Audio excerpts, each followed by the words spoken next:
The Kardashians are basically a walking conspiracy theory at this point. Every time this family breathes, the internet creates a new theory explaining why it was secretly part of Kris Jenner's master plan. And honestly, some of these are weirdly believable. So first off, let's talk about harvesting Rob's fat. Okay, this is the most unhinged one ever. I mean, people online seriously believe Rob Kardashian's weight gain years ago secretly helped fuel the Kardashian BBL era. The theory exploded after Kim tried proving her butt was real with an X-ray on Keeping Up with the Kardashians, if you remember that. But fans pointed out that fat transfers would not show up the same way implants do. Then people noticed Rob gaining weight around the same time Kim and Khloe suddenly developed these, mathematically impossible body proportions. So the internet started joking that Rob was basically the family's personal fat bank. Now, obviously there is zero proof that this actually happened, but the theory became legendary because people still do not believe the Kardashian body transformations were natural. Let's talk about Kourtney and Justin Bieber, their alleged affair. Now, back in 2015, rumors exploded that Kourtney Kardashian and Justin Bieber were secretly hooking up after her breakup with Scott Disick. They were constantly spotted leaving clubs together, and suddenly the internet became like FBI agents overnight. Then the theory somehow got even crazier when people started claiming Justin might secretly be the father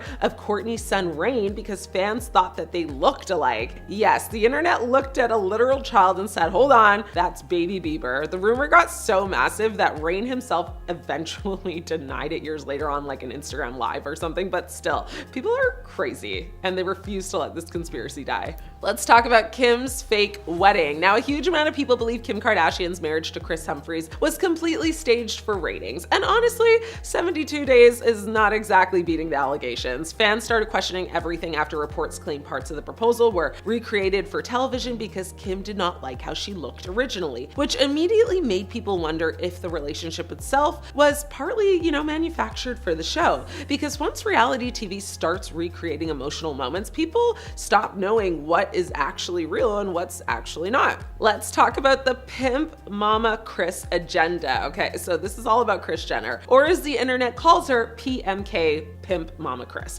Now, this conspiracy basically says Kris Jenner masterminds every scandal, breakup, leak, and viral moment this family has ever had. According to the theory, nothing happens accidentally in the Kardashian empire. Every relationship becomes content. Every controversy becomes publicity. Every emotional breakdown somehow turns into like a season finale. And honestly, even people who love the Kardashians kind of believe this one because Kris Jenner works harder than the United States military PR department. Like, seriously. Let's talk about Caitlyn Jenner and the Kardashian distraction theory. Now, this theory says the Kardashians are experts at controlling media attention. Basically, whenever controversy starts building around the family, another massive headline suddenly appears and distracts everyone. People especially pointed to how huge Caitlyn Jenner's transition coverage became and how completely it dominated entertainment news for months. The conspiracy claims the Kardashians have mastered celebrity distraction tactics better than anyone in Hollywood. And I mean, honestly, considering this family somehow trends every single day of the year, maybe they have been right with this one. Who knows? And finally, let's talk about the Kanye business deal theory. This is one of the biggest theories online. It's that Kim and Kanye were not just a relationship,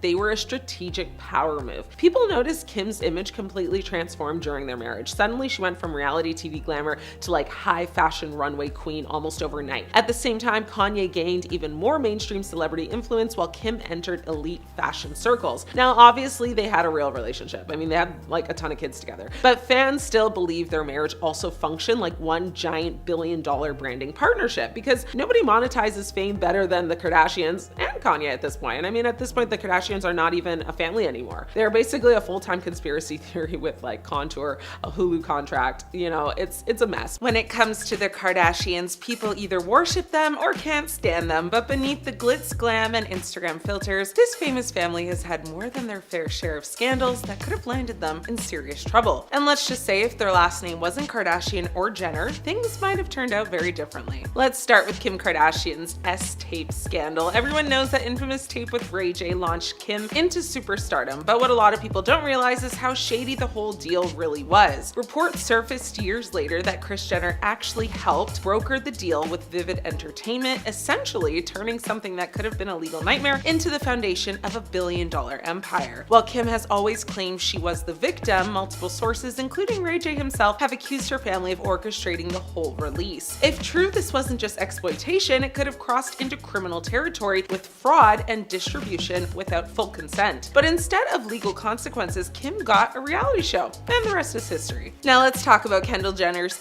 infamous Pepsi ad. Remember when Kendall stopped a protest by handing a police officer a Pepsi? Well, that commercial wasn't just tone deaf, it caused international outrage. But here's where the legal side comes in. The ad used imagery that mirrored the Black Lives Matter movement without consent or credit from activists, sparking accusations of exploitation. While not criminal in the traditional sense, this could have opened the door to lawsuits for misappropriation. Now, let's be real, if this was anyone else's family, Pepsi and Kendall would have been buried in legal hell. Instead, Kendall just pulled the ad and went back to walking the runway. And who could forget Kylie Jenner's billionaire scandal? Forbes famously crowned her the youngest self-made billionaire, only to retract the title and accuse her of forging tax documents and inflating the success of Kylie Cosmetics. We're talking about potential tax fraud here, something that sends regular people straight to jail. Forbes even accused the family of creating a web of lies, but instead of a court date, Kylie just lost the billionaire label and kept her luxury cars, mansions, and brand deals. Imagine faking documents to the IRS and just walking away with your empire intact. That's Kardashian privilege at its finest. Khloe Kardashian also isn't squeaky clean. Back in the early 2000s, she was arrested for a DUI and later violated her probation. Normally, a violation means jail time, but Khloe served only a few hours behind bars before being released due to overcrowding. Yeah, sure. For most people, a DUI violation means months locked up, but for Khloe, it turned into a dramatic episode on Keeping Up with the Kardashians and actually boosted the show's ratings. Her crime became content, and her punishment turned into a punchline. And then there's Kris Jenner, the mastermind herself. She's been accused of covering up scandals and using hush money to protect the family image. From bribing people to keep quiet about the Kim tape to allegations of workplace harassment from her former staff, Kris has danced on the edge of criminal allegations for years. Yet she's never faced serious charges. Instead, she turned the entire family into a business empire worth billions. In any other world, Kris would be the mob boss running an underground empire, but in Hollywood, she's just Momager of the Year. At the end of the day, the Kardashians have built their fortune not just on fashion and reality TV, but on scandals, shady deals, and legal loopholes that would have buried anyone else. They've turned potential crimes into cash, and instead of orange jumpsuits, they're walking red carpets. Every man who gets romantically involved with Kim Kardashian eventually ends up broken, humiliated, or publicly dragged through chaos. Kris Humphries.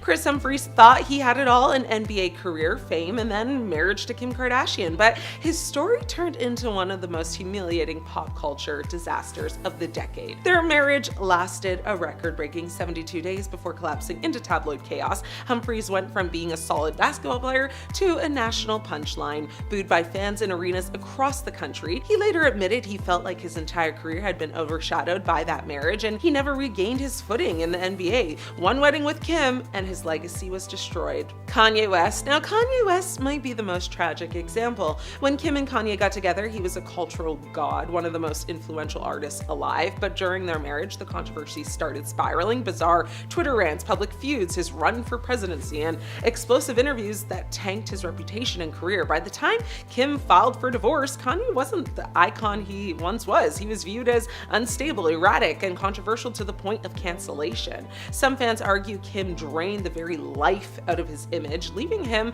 a shell of who he once was. Pete Davidson. Now, Pete Davidson's fling with Kim seemed like harmless fun until it wasn't. Almost overnight, Pete was caught in a brutal feud with Kanye, who made music videos about burying him alive and trolled him relentlessly on social media. Pete, who has been open about his struggles with mental health, reportedly ended up in trauma therapy after all of this. Now, his image shifted from the funny SNL comedian to Kim's rebound guy who got burned alive in Kanye's circus. Pete may have survived, but his career momentum hasn't, and it really hasn't been the same since. Ray J. Now, Ray J is the man who started it all. His relationship with Kim birthed the infamous tape, we know. that launched her entire empire. But while Kim turned the scandal into a billion-dollar brand, Ray J was left typecast as the guy from the tape. Every attempt at music, business, or television came with Kim's name attached to him, now overshadowing his entire career. He spent years trying to reclaim his narrative, but it's undeniable. Kim came out on top and Ray J's career never fully recovered.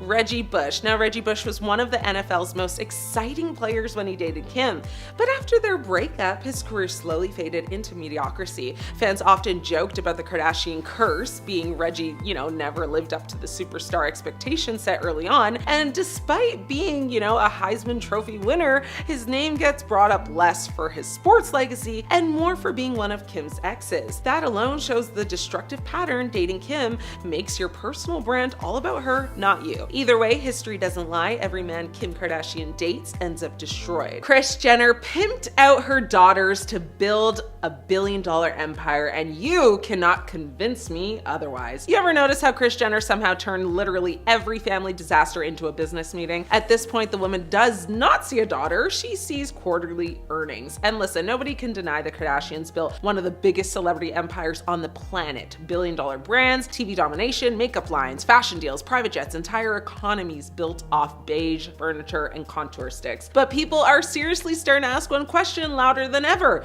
Did Kris Jenner basically market her daughters like products from day one? Because when you actually look back at the timeline, it's pretty wild. Kim's tape drops, and instead of disappearing from Hollywood forever like most celebrities would back then, somehow the entire family turns it into a launch pad. Suddenly there's magazine covers, interviews, reality shows, endorsement deals. Kris allegedly helped negotiate the release deal, and that rumor has followed her for years. The devil works hard, but Kris Jenner with a BlackBerry in 2007 worked harder. And honestly, that changed celebrity culture forever. Before the Kardashians, fame usually came after talent, acting, singing, sports, something, I don't know. The Kardashians flipped it into your personal life is the product. Your fights are content. Your relationships are content. Your surgeries are content. Your divorces are content. Your trauma. Roll cameras, babe. It's all content. That family monetized literally everything except silence. And you cannot tell me Kris did not strategically build every daughter into a different brand category, like she was assembling the Avengers of influencer capitalism. Kim was the glamorous, sensual symbol. Kourtney was the sarcastic, natural one.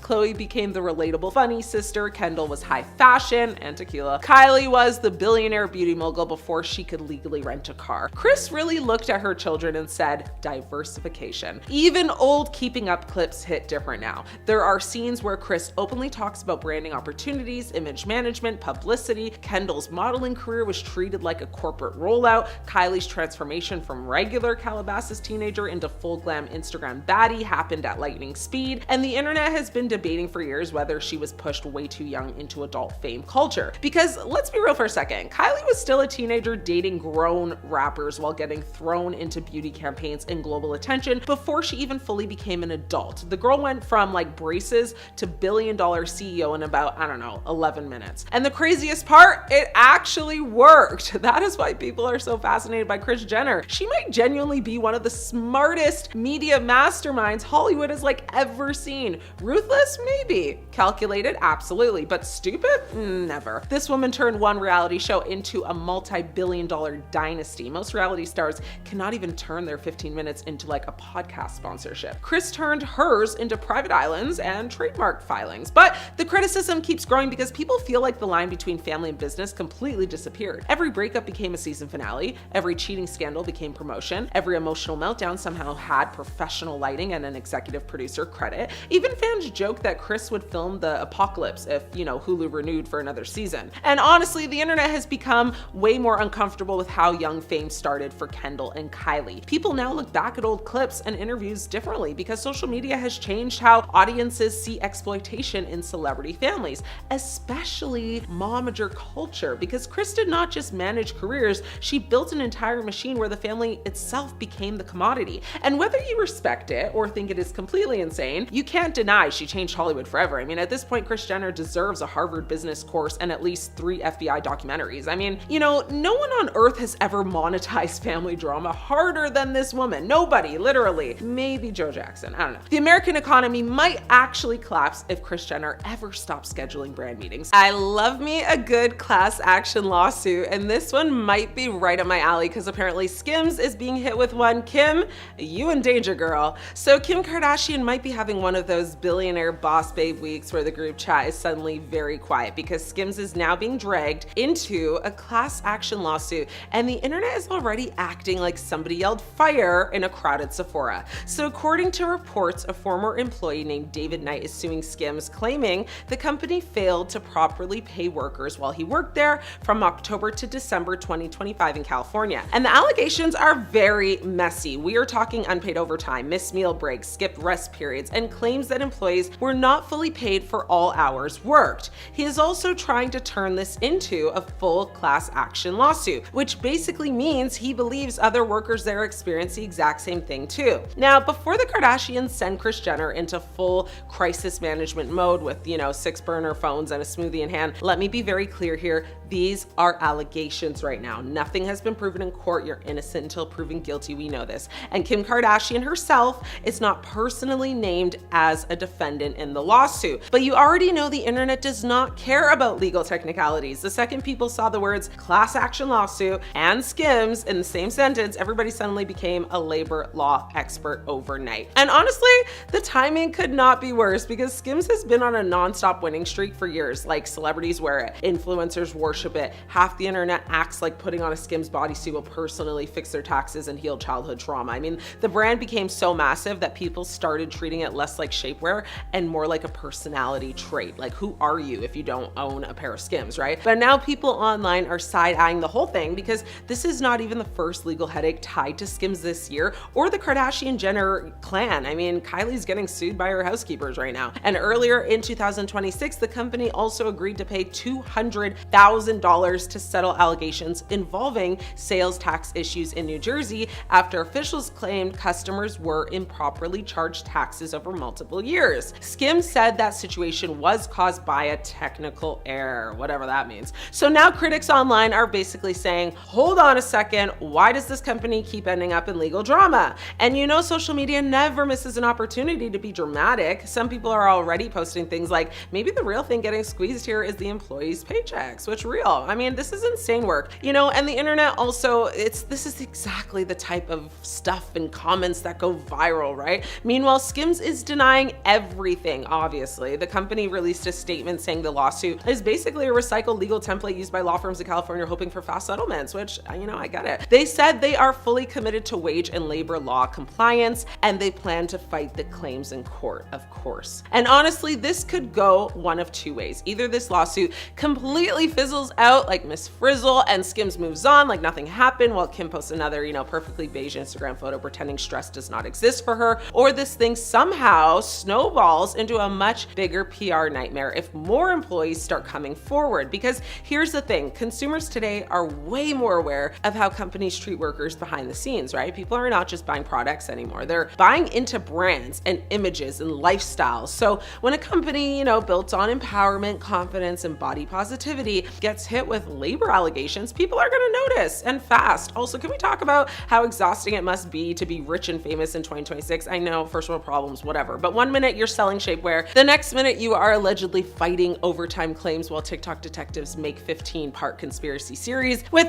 very dramatic music and zoom-ins on your face. Either way, this story is definitely not disappearing anytime soon. And you already know, if this lawsuit gets bigger, the internet is going to feast on it like it is an all-you-can-eat Kardashian buffet. So yeah, Skims might still be shaping waste, but right now, this lawsuit is shaping up to be a major, massive headache. Kim Kardashian just admitted she screwed up with Northwest. Kim Kardashian just went full confession mode, and trust me, this is the kind of admission that makes headlines and has people talking for weeks. Brace yourselves, because this isn't a cute oops moment. It's a total public parenting meltdown. Kim sat down on the Call Her Daddy podcast and got real about raising Northwest, and spoiler alert, she admits she messed up hard. She specifically mentioned North's style choices, and honestly, it's wild how much this whole thing blew up. North wanted to experiment with a bold look, corset top, short skirt, even blue hair, and Kim Kim and Kanye basically went, whoa, not like this kid. And then, that's when the iconic parenting crash happened. Kim admitted that she and Kanye might have overstepped, not letting North fully express herself in front of the whole world. And let's be honest, when your daughter wants blue hair at age 12 and you freak out publicly, that's not just a mistake, it's like a mini scandal. The truth is this, Kim's reaction was peak celebrity parent panic. She was honest, they literally tried to control her style in the spotlight, and yeah, it backfired because guess what? North doesn't care what anyone thinks. She's like a tween. Kim revealed that when people criticize North's hair, outfits, or choices, North literally just shrugs it off. She's very confident, very bold, and already fearless in a way that makes Kim's meticulously curated public image look a little fragile.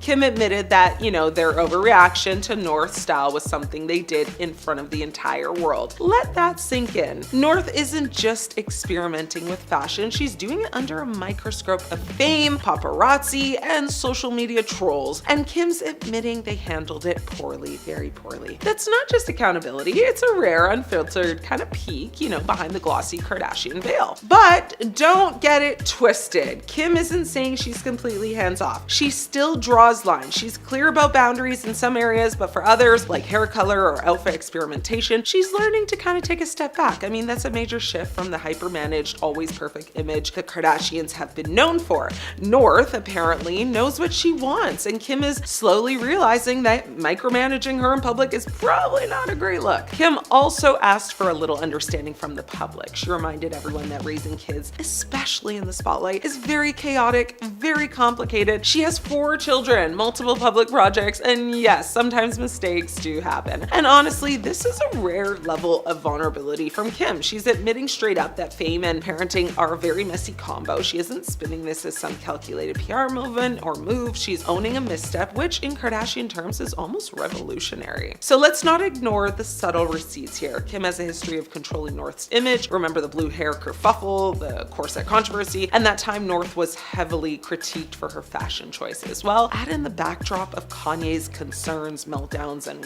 whatever else about North growing up too fast in the public eye, and suddenly this admission is more than a parenting confession. It's a reflection of a family navigating fame, control, and identity, all under public scrutiny. Northwest is growing up fast, and Kim's slowly learning she can't micromanage every moment without creating public drama. The best part? North doesn't need permission to shine. She's very confident, bold, and unapologetically herself. Traits Kim is publicly admitting, they tried to suppress in the past. I mean, there's a line in this whole saga when you realize North is already more fearless than the adults trying to control her. That's not shade, it's a fact. Kim isn't perfect, she's human, she's learning. North is fierce, independent, and confident, maybe more so than her mother. And that's both hilarious and terrifying if you're Kim. But the real lesson here, fame doesn't make parenting easier, it just makes your mistakes public and viral. And for those of us watching from the sidelines, this is the most satisfying kind of celebrity confession. Raw, unfiltered, and undeniably entertaining. In the end, Kim owned her screw up. North is thriving anyway. She said herself she simply does not give a F what people think and if they don't like her fashion choices. So yeah, the world watched a style clash turn into a parenting revelation, and honestly, the internet is here for it. North will keep experimenting, Kim will keep learning, and the drama, well, that's guaranteed to continue. Kim Kardashian has just exposed her mother's biggest lie yet. Kim Kardashian just exposed Kris Jenner's biggest lie right on camera, and honestly, it might be one of the funniest but also most telling stories we've ever heard about the Kardashian empire. Leave it to Kim to spill tea about her own mother on national television in front of millions of people. This wasn't some dramatic fight, no screaming match, just Kim casually letting everyone know how far Kris Jenner will go to get what she wants. And it all started with what Kim thought was a professional opportunity. Spoiler alert, it wasn't. So here's what happened. Years ago, way before Keeping Up with the Kardashians was even a thing, Kris Jenner convinced Kim that she had set her up for a job interview. Kim shows up thinking she's about to pitch her skills, maybe land a new gig, maybe finally get something outside of the family hustle. She even brought a resume with her. Imagine Kim Kardashian sitting there with an actual resume in hand, prepared to talk about her career goals. The only problem, Kris never booked her a job interview. She booked her daughter a blind date. Yep, Kris told Kim one thing laughing and told the guy something completely different. To him, it was a date. To Kim, it was supposed to be work. So Kim shows up, looks around, within the first 5 minutes realizes she's not talking about her qualifications or her career at all. She's sitting across from a man who thinks this is a romantic setup. Kim said she literally put her resume away and just tried to play it cool, but she knew immediately she had been tricked by her own mother. Now, the best part is that there was zero chemistry. Kim admitted the date went absolutely nowhere. It was awkward, uncomfortable, and she left thinking, wow, my mom just completely lied to me. She even joked that the guy probably didn't realize until years later what had actually gone down, that Kris Jenner was running a con from both sides. On one hand, she tells her daughter she's going to a professional meeting, and on the other hand, she tells a random guy he's about to meet Kim Kardashian on a date. It's classic Kris, but it also says a lot about the way she operates, because here's the thing, this wasn't just a silly little setup gone wrong, this was Kris Jenner showing the world exactly how she thinks. She was already pulling strings, already shaping stories, already bending reality to make things happen before cameras ever rolled, before the Kardashian brand became the Kardashian brand. Kris was plotting like a chess master. And this story proves that if Kris wants something, she'll twist the narrative, even if it means lying to her own daughter. And honestly, the fact that Kim exposed this on television makes it even better. She could have kept that moment a family secret, but instead she turned it into entertainment. And not just entertainment, it's a moment that reveals so much about the family dynamic. Kim exposing it is now, her way of saying, I see what you did and I survived it. And honestly, it makes you wonder how many other stories like this are sitting in the Kardashian vault waiting for the right moment to be revealed. One thing's for sure, Kris Jenner may be the mastermind, but Kim Kardashian knows how to flip the script, and she just did it again perfectly in the most viral way possible. Are Kris Jenner and Corey Gamble headed for Splitsville? Maybe. And is he planning to blackmail the Kardashians? Also a maybe. Well, let's dig into it. All right, buckle up, because we've got a Kris Jenner and Corey Gamble showdown that's giving Keeping Up with the Kardashians real life drama vibes, but this time it's kind of less reality TV and more like reality threat. Word on the street is that Kris and her longtime boyfriend Corey are teetering on the edge of a breakup, but here's where it gets a little juicy. Apparently the split isn't happening clean. Corey isn't just walking away, he's allegedly demanding some serious compensation for the hell he says he's endured over the years, and if Kris doesn't pay up, well,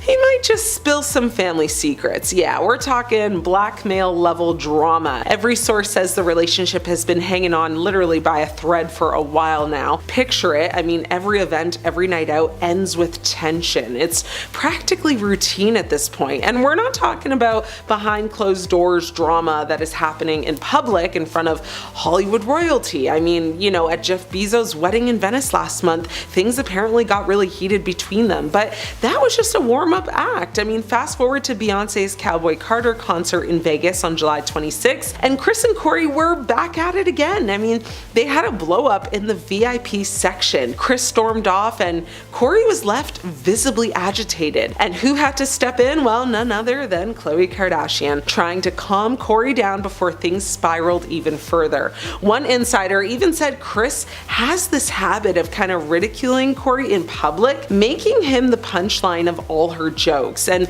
he's finally just had enough, which is fair. I mean, he doesn't want to be her doormat anymore, and now everyone's getting a front row seat to the tension. But here's the kicker, Corey isn't just hurt, he wants his payday. I mean, he's been in Kris's life for nearly a decade, and according to him, he's played every role you can possibly imagine: protector, business partner, assistant, confidant, lover, the glue that's kept the family together during some of their wildest storms. And now he's basically saying, well, where's my cut? Let's not forget, before Corey entered Kris's world, he had his own career. I mean, he was a respected talent manager with connections in the music industry, and he put all of that on pause to step into the whole Kardashian-Jenner circus. From his perspective, he gave up a promising career, endured public shade, and sacrificed his own path to support Kris. Now with the relationship unraveling, he feels he deserves to be made whole. What are we actually watching here? Well, is this just a messy breakup, a business negotiation disguised as a relationship,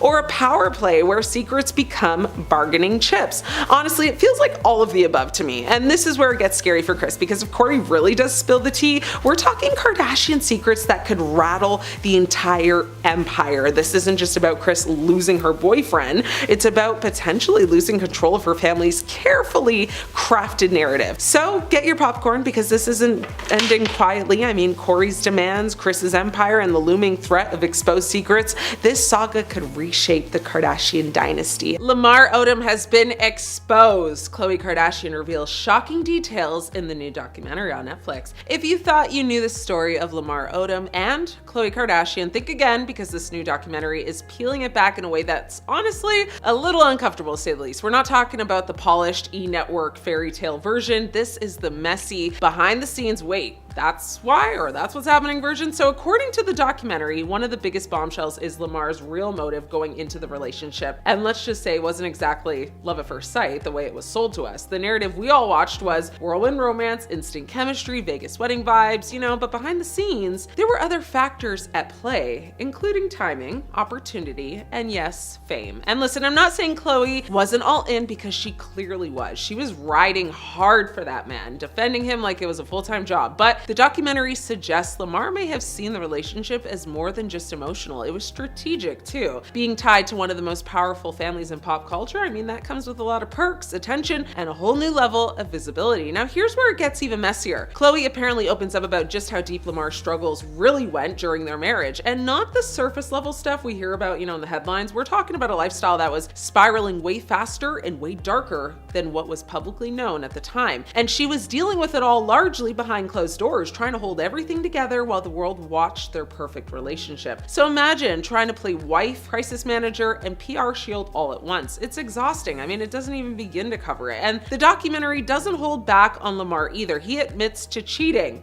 a lot. Not just once, not just a mistake, a pattern, multiple women, multiple situations, all while maintaining this public image as Khloe's devoted husband.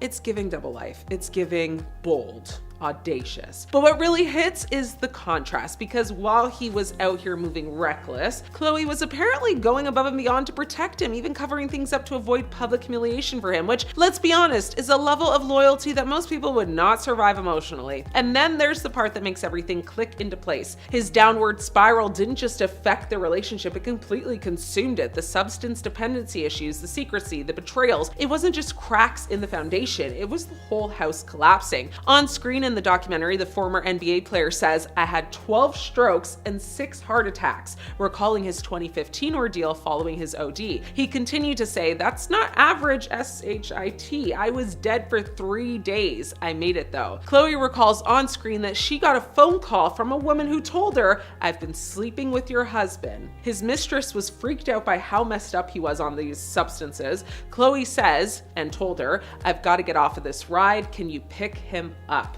Khloe said that she was looking for him in alleys, looking for him in motels, adding that he would leave illegal substance, paraphernalia such as spoons and tinfoil around hotel rooms. I mean, she says that she used to go to hotel rooms to clean up after him so that the housekeeping employees didn't sell a story about his using, She said, and I'm paraphrasing, "I was such an enabler without knowing I was an enabler," adding that she felt, a responsibility to cover up her then husband's substance problem to protect him. Now, Lamar was hospitalized for around 4 months following his OD. Khloe recalls that in the beginning when people came to visit, and I quote, she said, "I found out that 3 of them were dealers that were wanting to collect money, rummaging through his personal bags, and now following that incident, she decided to go on lockdown and said that she needed to authorize any visitors." So, when people used to ask, why did Khloe stay so long? I mean, this documentary kind of answers that without saying it outright. I mean, love, loyalty, honestly, probably hope that he'd change, hope that, the man she married would come back. But here's the brutal truth the documentary makes very clear. Sometimes the version of someone you fall in love with isn't the version they actually are long-term, and that's the part that stings, because in hindsight, this wasn't just a relationship. It was like a full-blown emotional roller coaster disguised as a fairy tale. And now that we're finally hearing the unfiltered version, it's like, oh, yeah, this makes way more sense. Something is seriously wrong with Kanye West, and the Kardashians are to blame. Let's just say the quiet part out loud. Something is seriously wrong with Kanye West. And no, this didn't just fall out of the sky one day. This wasn't a random switch flipping. This was a very slow public unraveling unraveling that played out in front of millions, with cameras rolling, contracts signed, and a family that absolutely knew better. Because here's the thing everyone keeps pretending not to notice. Kanye didn't spiral alone. He spiraled inside one of the most powerful, image-obsessed, fame-fueled families on the planet. And somehow we're all supposed to act shocked by the result. Kanye West has always been eccentric. That's not new. Creative, outspoken, intense. That was part of the package. But there's a massive difference between creative genius and clearly unwell men, being kind of paraded as entertainment. And the Kardashians blurred that line so hard it basically disappeared. From the very beginning, Kanye's struggles were they weren't private, they were content. His breakdowns weren't treated like warning signs, they were treated like storylines. Confessions became clips, manic episodes became memes, emotional chaos became a season arc, and instead of stepping in, slowing down, or removing the spotlight, the machine did what it always does. It monetized. And let's be very clear here, the family knows exactly how media works, they know how narratives are shaped, they know how public perception is managed, they know when to hide things and when to showcase them. So when Kanye was unraveling on Twitter at 3 a.m. when he was saying things that clearly showed, paranoia, delusion, and distress, this wasn't ignorance, this was negligence wrapped in brand strategy. Kim Kardashian didn't just marry Kanye, she married his mind, and then, invited the world inside of it. And yes, Kanye is responsible for his own actions, I get that matters, but pretending the Kardashians were innocent bystanders while benefiting from the chaos, please, that's rewriting history. They normalized his instability because it made him unpredictable, and unpredictable equals headlines. Every outburst pushed the brand further into the cultural conversation.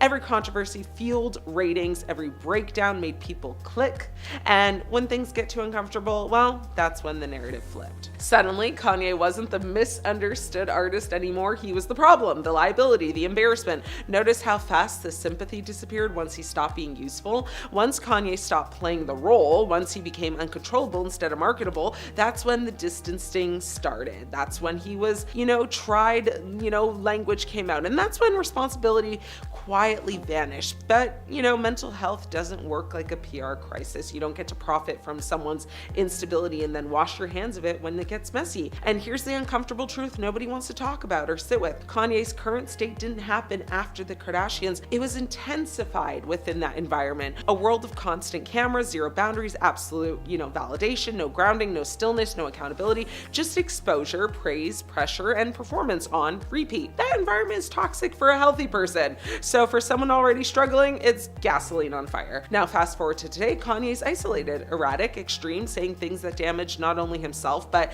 entire communities, and everyone suddenly wants to act like this is shocking. It's not shocking, it's tragic, and it's preventable, because at some point, someone should have chosen protection over profit, humanity over headlines, intervention over entertainment, but that's not how the family operates. They don't stop the cameras when things get dark, they actually turn the lights a little bit brighter. So yes, Kanye West is responsible for Kanye West, but the Kardashians didn't just watch this happen, they benefited from it. And now we're watching the aftermath of a man who was never given the space to heal, only the stage to self-destruct. And that is not iconic. For years, Justin Bieber and the Kardashians have seemed to have a very tumultuous relationship. So what really happened? Well, let's dig in. Back in 2010, Justin Bieber was 16 when he starred in a glamorous Elle magazine photo shoot with Kim Kardashian called The Graduate. Kim was in her late 20s and the age gap made fans very uncomfortable. But then Bieber posted a picture joking, "Look, it's my girlfriend." And chaos followed, of course. Fans accused Kim of being inappropriate, tabloids ran wild, and both had to laugh it off. Bieber later called Kim a very hot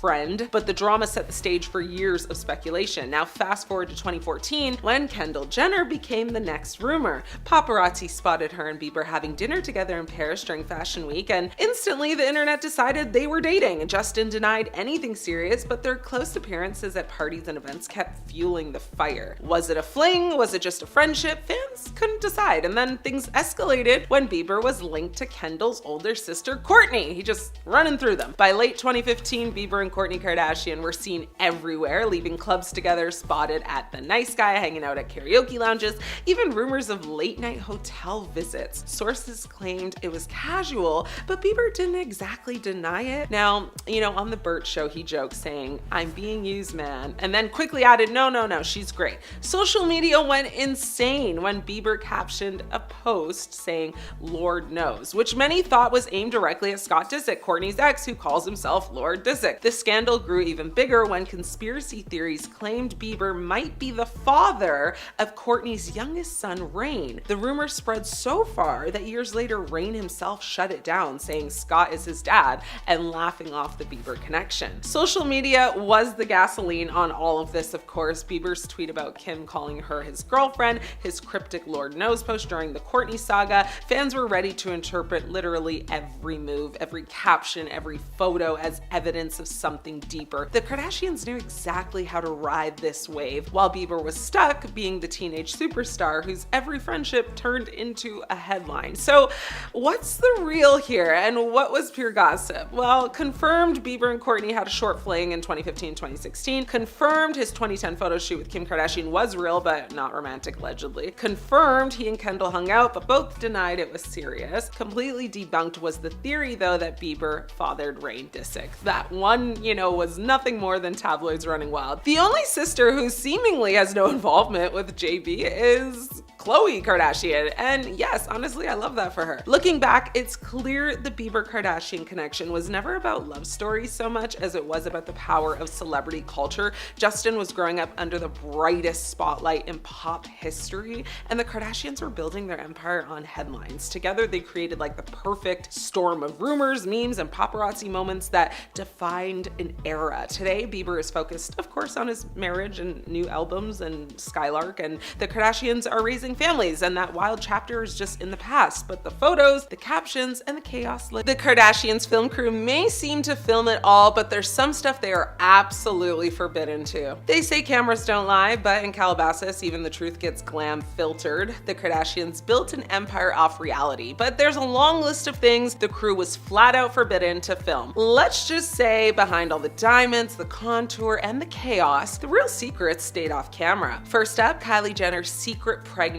Now, the crew knew before the public did. They literally filmed her finding out she was pregnant and still had to pretend like nothing happened. Imagine being at work filming a global bombshell, and being told, shh, act normal, that's some next level NDA energy. Then there's Kim, the unofficial director of everyone's drama. The crew says Kim used to tip them off about where the good chaos was happening, like go to Kourtney's house, there's something going down there. Basically, she wasn't just starring in the show, she was producing the storylines. Kris Jenner walked, basically, so Kim Kardashian could executive produce. Now, Khloe's love life is another one though, and this was a different story. When she married Lamar Odom, she apparently didn't even want all of that filmed. But reality TV doesn't stop for feelings, right? That's the dark side of fame, living through real heartbreak with a full lighting setup and, boom mic inches from your face. And let's not forget the ugly angle rule. Now, Kim has admitted she'll straight up ask producers to delete any footage where she doesn't think she looks good. So yeah, reality TV, but make it filtered, face-tuned, and editor approved. Every argument, every cry, every breakdown trimmed down until it's still, emotional, but never messy. Now, speaking of privacy, the crew once knew about Khloe's pregnancy also before even her own family. That's how deep these camera operators were in the Kardashian circle. These people were basically part of the family, just unpaid in fame and filtered out of every group photo. And Kendall, well, she's the one Kardashian who keeps her love life off limits completely. She made a rule that no relationship makes it on camera unless it's lasted at least a year. Translation, well, if it's not long term, it's not TV material. When things get too personal, like, breakdown in the bathroom personal, they don't bring in the full crew. They actually allegedly use one camera person with an iPhone. Literally, one person, one phone, catching, these raw moments that still feel cinematic. It's the Kardashian version of kind of authenticity. It's still aesthetic, but still perfectly lit as well. And those massive mansions you always see them pulling up to, well, sometimes not even their house. It's not even their real homes. Yep. A lot of those exterior shots are decoy homes because if you're the most famous family in America, you just can't have fans showing up to your front gate at like 3 a.m. to reenact Keeping Up, right? The Kardashians didn't just redefine celebrity, they redefined, what's real and what that even means. So next time, you're binge watching their show and you think,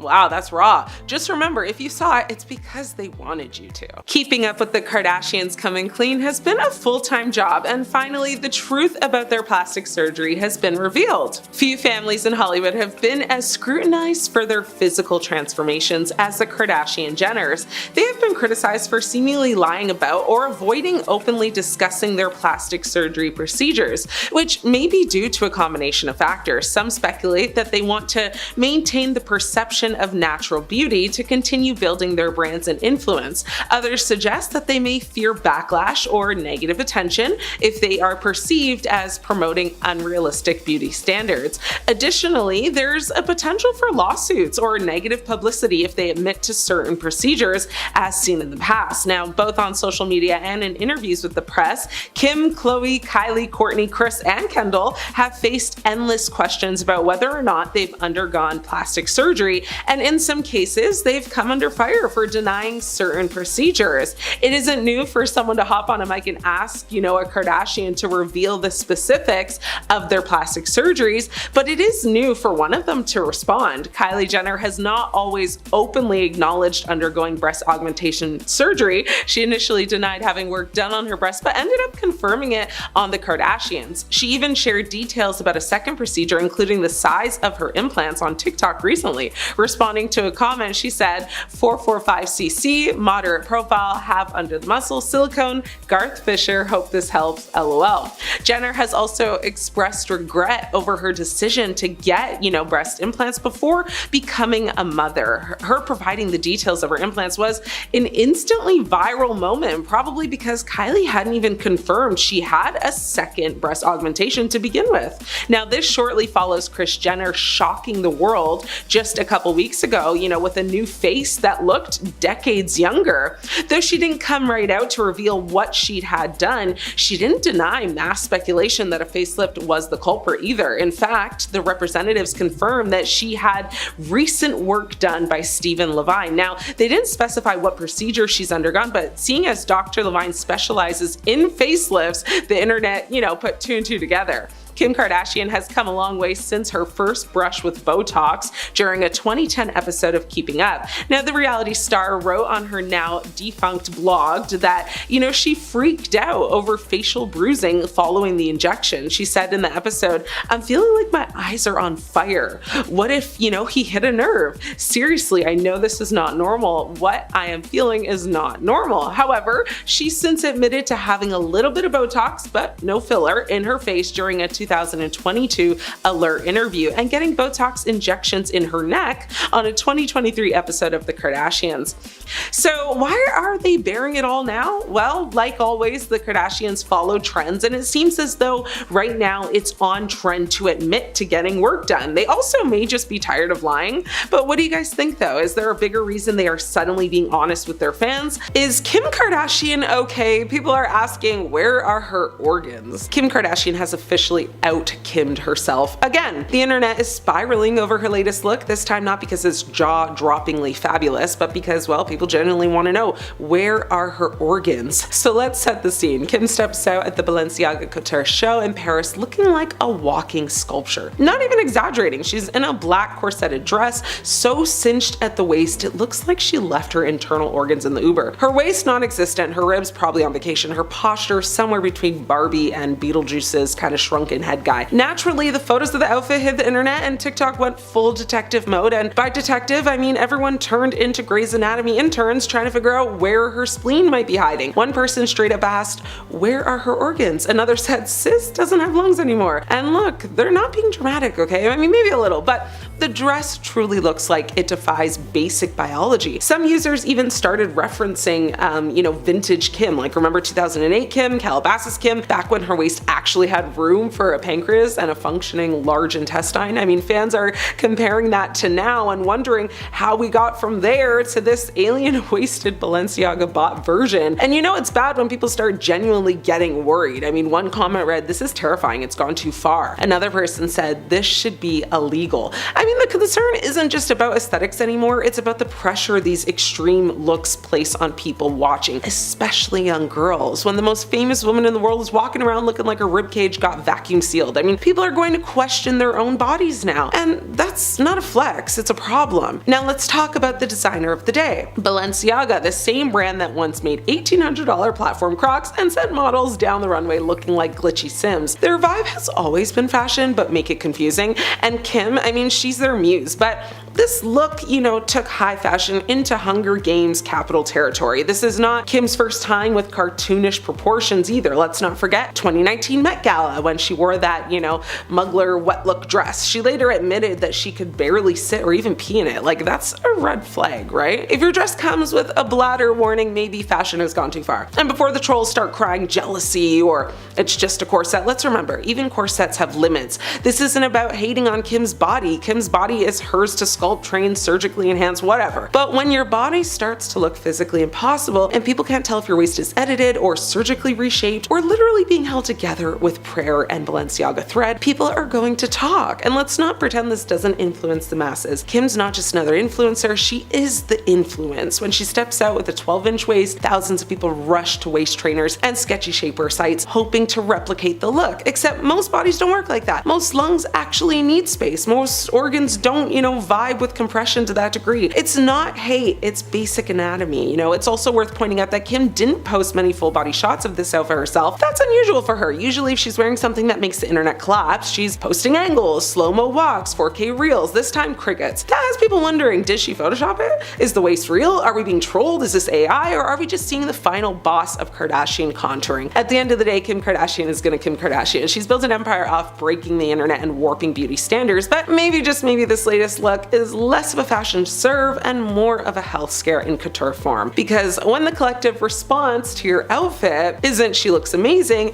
but rather it's where are her kidneys, it might be time to loosen the corset. Overrated or overstimulated, too much Kardashian drama has made fans turn against them. The reality royalty fam is over and cancelled. Kim Kardashian is now contemplating a court request to strip ex-husband Kanye West of custody of their kids after new drama has unfolded, and fans are over it all. Kim is reportedly considering changing her custody agreement with West after he released a song featuring their eldest child, daughter Northwest, without her approval. Physical custody is reportedly not an issue, as the rapper rarely sees his kids, and Kardashian still wants them to have, a good relationship with their father. However, it's a different story when it comes to decision making for their kids. The former couple's divorce agreement reportedly states that they must attend a private hearing with a judge in the event there's a conflict regarding their children. However, after this weekend's debacle, it has become very clear that the rapper refuses to abide by the rules of their agreement. Kardashian requested an emergency hearing with their lawyers, a mediator, and a judge after learning West was planning to drop a song featuring their eldest daughter North and disgraced rapper Sean Diddy Combs. Now, although Kanye skipped the meeting, he reportedly agreed not to release the track titled Lonely Roads Still Go to Sunshine. However, he went back on his word and dropped the song on X one day later, declaring that,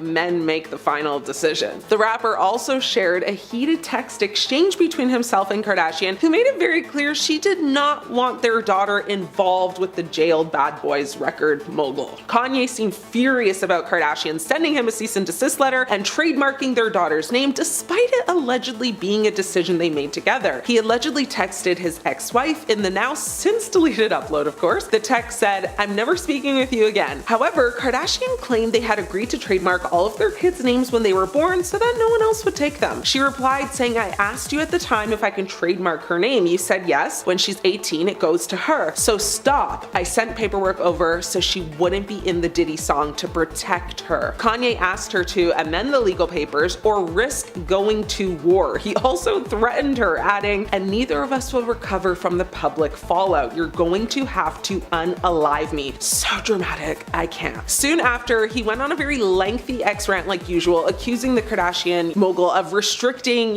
his parenting abilities and comparing their current custody agreement to visitations in jail. Messy, problematic, and chaotic. Fans are done with this drama. It's above them now. The Kardashian family launched a debit card with ridiculously high fees. Back in 2010, the Kardashians launched the Kardashian card, a very short-lived prepaid debit card so that fans could live, a life of luxury similar to the family. It was issued by the University National Bank, which actually later changed their name to Sunrise Bank, and they are known to issue prepaid cards with insane fees though. So yearly fees, monthly fees, card purchase fees, card replacement fees, ATM withdrawal fees, even a fee to just check your balance at an ATM. Who would want this? Nobody. Unfortunately, well actually fortunately, because the card ended up having these insane fees, including a $100 per year membership fee, and for very obvious other reasons, the card did not do well, clearly. You don't say. Now, Forbes actually described it as one of the worst financial products ever introduced ever. The family seemed to have missed the memo that not everyone could afford those kinds of fees for a debit card, and the Connecticut Attorney General even accused the family of unfairly targeting financially unsophisticated young adults. It took less than like a month for the whole thing to get shut down, which would explain why it's likely you, me, everyone else has not heard of it till now. When Kendall denied allegations that her modeling career was handed to her in many interviews, it officially made people hate her and turn against the catwalker. There's no doubt that Kendall works hard as a model, but she raised some eyebrows when she shared conflicting statements about the origins of her modeling career. While Kendall said she did everything she was supposed to do to get her to her current position in the industry, there's no denying the fact that her family status played a very big role in propelling her to being, one of the most famous models in the world. In fact, elsewhere in an interview, Kendall explains that when she was 14, she presented a homemade modeling book to her mom, and then she did her, Kris Jenner momager thing and made it all just come to life. Jenner has, modeled for designers including Karl Lagerfeld, Fendi, Calvin Klein, Chanel, so many others. In 2018, Forbes actually named her the highest paid model in the world. Kylie Jenner said she was self-made despite coming from a really wealthy and famous family. In 2019, Kylie Jenner was named the world's youngest self-made billionaire by Forbes, but a lot of fans had an issue with that title. Not only did the financials end up being a little off, but many people thought self-made wasn't an accurate title for Kylie, who grew up with immense wealth and privilege. Fans shared that it probably wouldn't have been possible for Kylie to start her business on her own if she had not had the platform her family had provided. Kylie later responded to critics explaining that her parents, cut her off at a young age, so she had no financial assistance in starting her own business, blah, blah, blah. Kylie told Paper Magazine, my parents told me I needed to make my own money. It's time to learn how to save and spend your own money, stuff like that. What I'm trying to say is I did have a platform, but none of my money is inherited.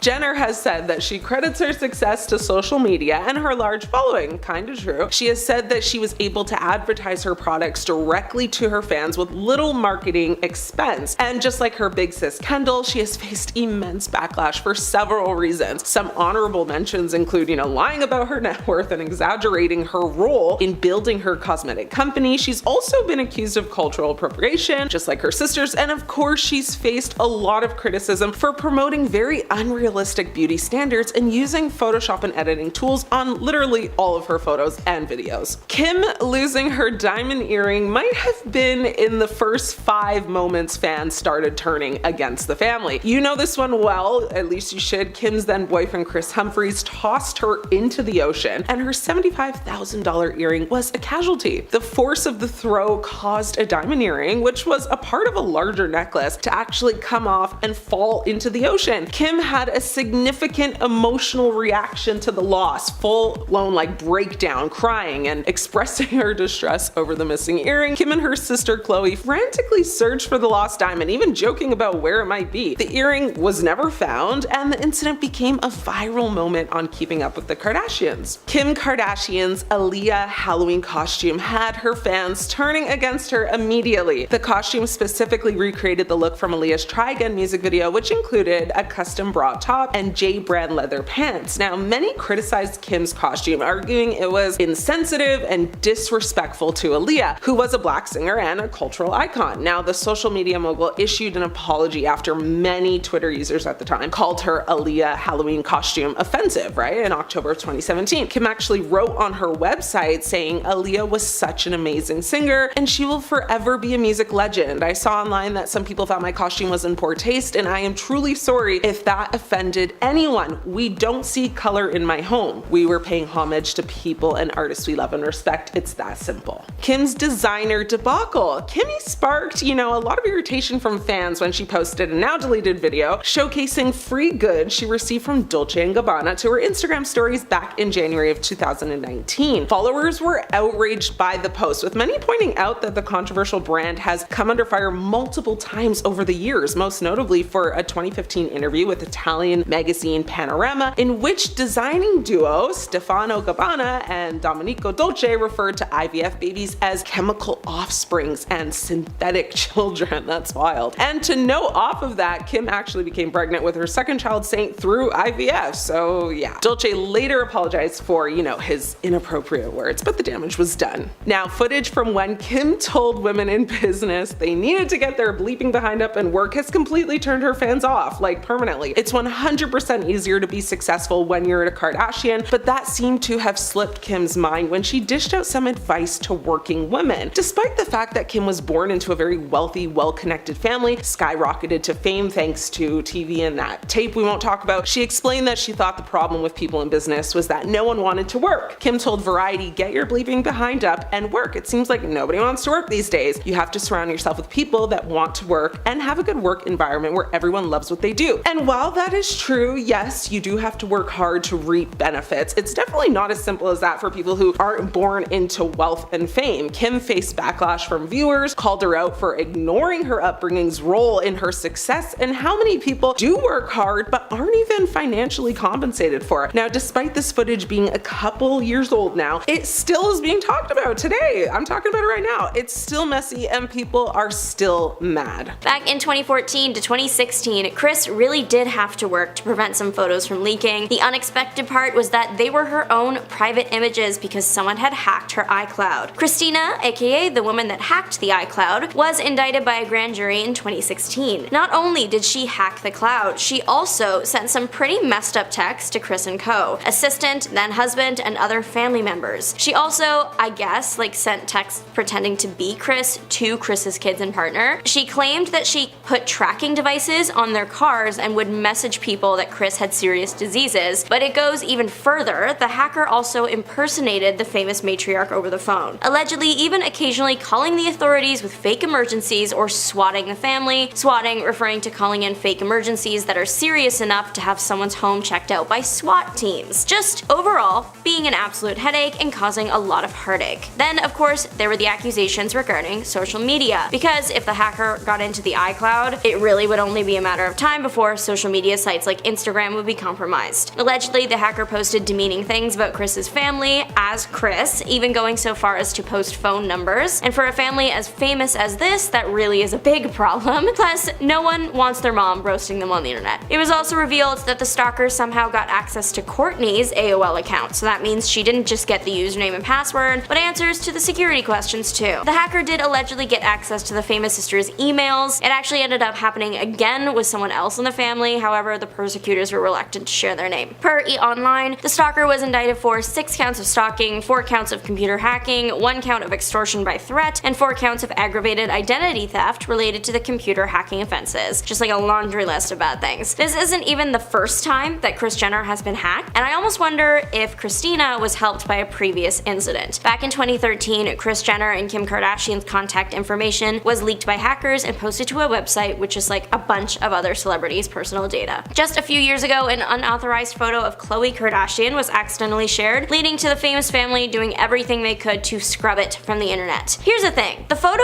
isn't scandalous, it isn't unflattering, in my opinion, she isn't doing anything offensive. It is literally just a photo of Khloe in a bikini by the pool. She's holding her phone in one hand and smiling for the camera, and that is literally it. That's the whole photo. However, there isn't any filter on the photo. Many photos posted by the sisters and, well, a lot of big celebrities, they use filters to smooth out the skin, smooth out the makeup, shape the body, whatever, right? People are used to seeing an airbrushed look to the family that getting an unfiltered iPhone photo shot was definitely a moment. However, they do occasionally post unfiltered photos, so why was this one a big deal? Well, they said the internet couldn't have it and started contacting people to take it down or risk legal action. So pretty soon, people started sharing it simply because they were told no. Then it became people wanting to see the photo that people were risking legal action from one of Hollywood's richest families for. Then people just being confused why she would want the picture to disappear considering she looks good. Eventually, fans got answers. The reason it had to go was simply because it was unauthorized. One of the many Kardashian or Jenner assistants posted the photo without, I guess, checking the right avenues. The official statement from Chief KKW Marketing Officer Tracy Romulus was, "The color-edited photo was taken of Khloe during a private family gathering and posted to social media without permission by mistake by an assistant. Khloe looks beautiful, but it is within the right of the copyright owner to not want an image not intended to be published taken down." For a family of women that have had their every move picked apart, it's understandable that they would want to control exactly what gets out there about them. Of course, the picture is still out on the internet. Khloe ended up posting some photos herself shortly after this went viral. Right now, having a photo with Diddy is like a guilty verdict to the internet, and Kris Jenner doesn't just have one, she's got a whole collection, plus past interviews with him, even one where he admitted that he once had a crush on her.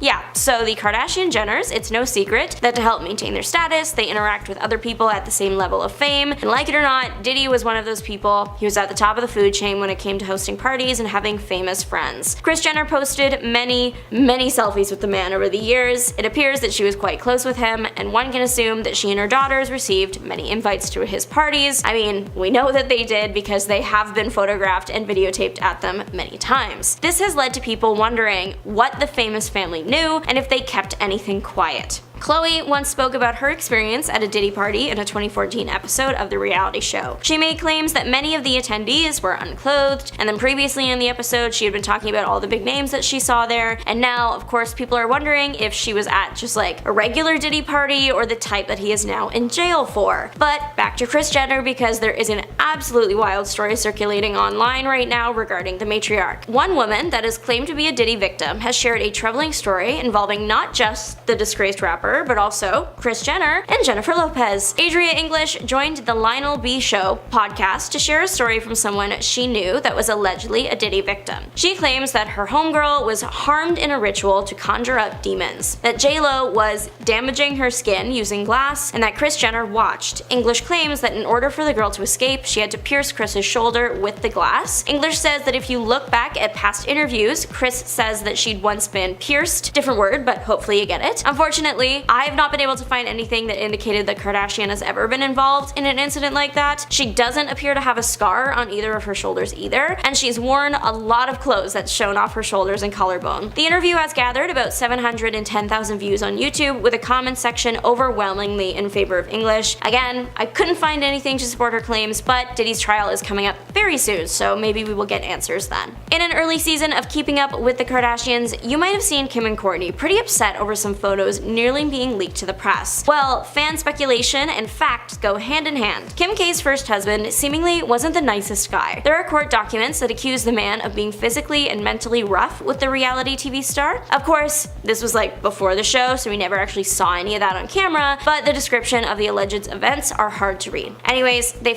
speculate that this ex-husband was threatening to release some photos of Kourtney, or like Kim and Kourtney, that had them in compromising positions on their own, and some people even claim with each other, which is a whole other can of worms, and is generally proven to be false or a salacious rumor. The photos that have been like confirmed to nearly have been leaked by the ex, they only show Kourtney. However, she isn't in a great position, and to make matters worse, the family claims that she wasn't 18 yet, so yeah, no wonder they didn't want this hitting the press. People speculate that Kim was involved in the photos young too, because she was very upset about the thought of them getting released. However, considering what we know about her first husband, the reaction does make sense. And then finally, Caitlyn Jenner Jenner did cause an accident that led to a fatality. Despite having such a serious outcome, people don't really talk about this a lot. It did happen while Caitlyn was like coming out, so people were focused on something very different. However, fans online speculate that the family has done things to minimize the media coverage of the incident. In the end, it's not difficult information to find if you're looking for it, and once you go searching, you will see that. Though Jenner didn't go to jail for the incident, she did have to pay about $800,000 to settle one of the lawsuits. It was found that Jenner was going under the speed limit and did hit the brakes, but it wasn't enough to stop the incident from happening. Honestly, it is a miracle that things didn't go worse. Jenner caused a 4-car pileup, one of which had a whole family inside, including young ones. While it is heartbreaking that not everyone made it out, the medical team was able to save most of that family with minimal injury. In at number 10, Nick Lachey. Nick Lachey also exposed Kim for being a little too friendly with the paparazzi in order to get some publicity from him. The singer claims that Kim might have only been dating him for publicity. Apparently the pair only dated for about a week,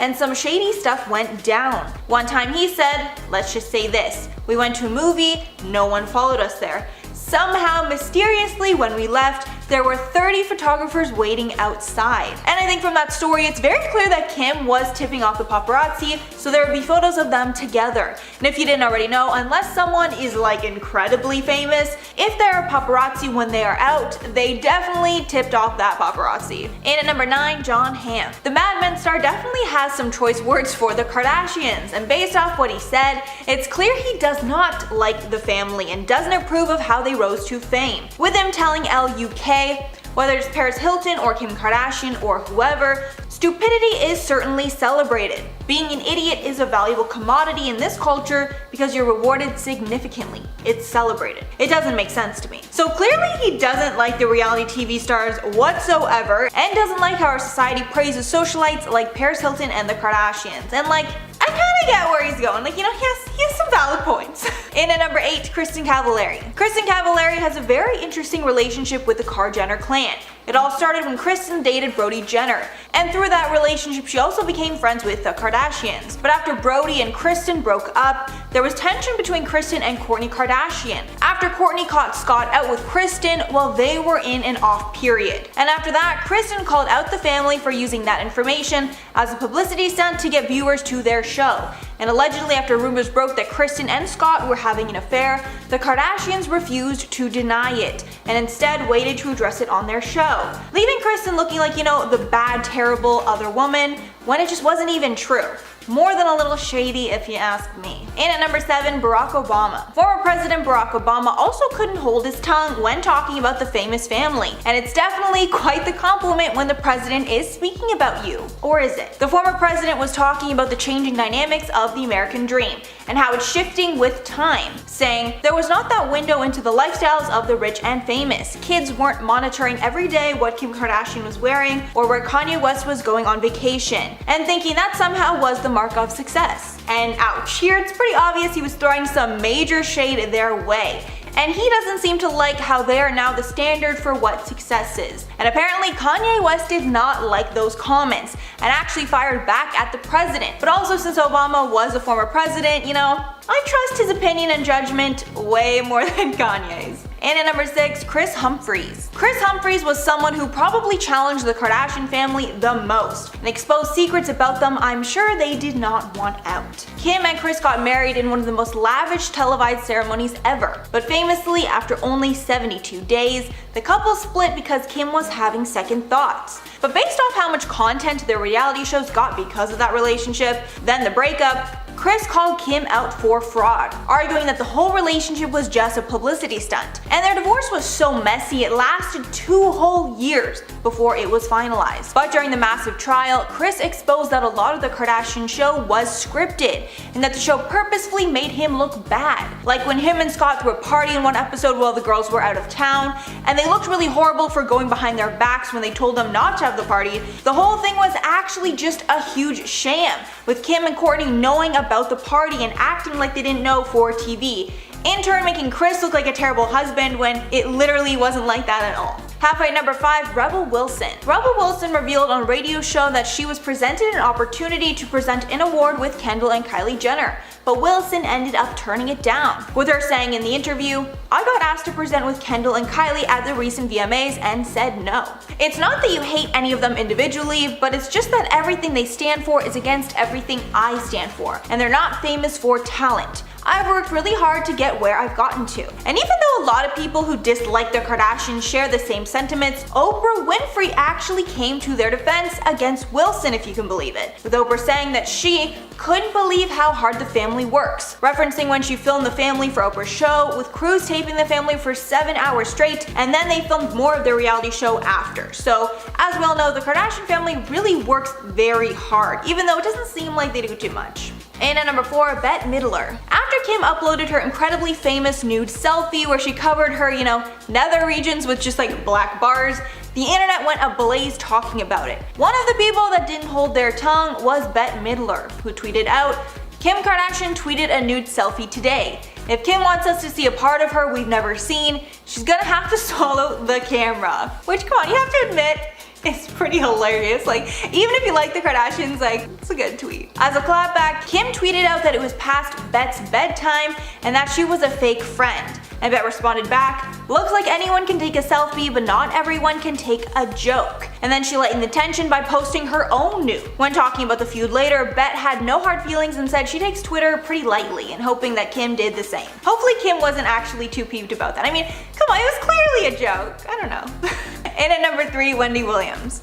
If you watch Wendy's show, which I definitely do on occasion, she spills the tea like nobody else, then you know she does not like the Kardashians and is always very blunt when talking about them. But Wendy got the spot of a Kardashian hater when she made some shady comments about Kim after her robbery incident.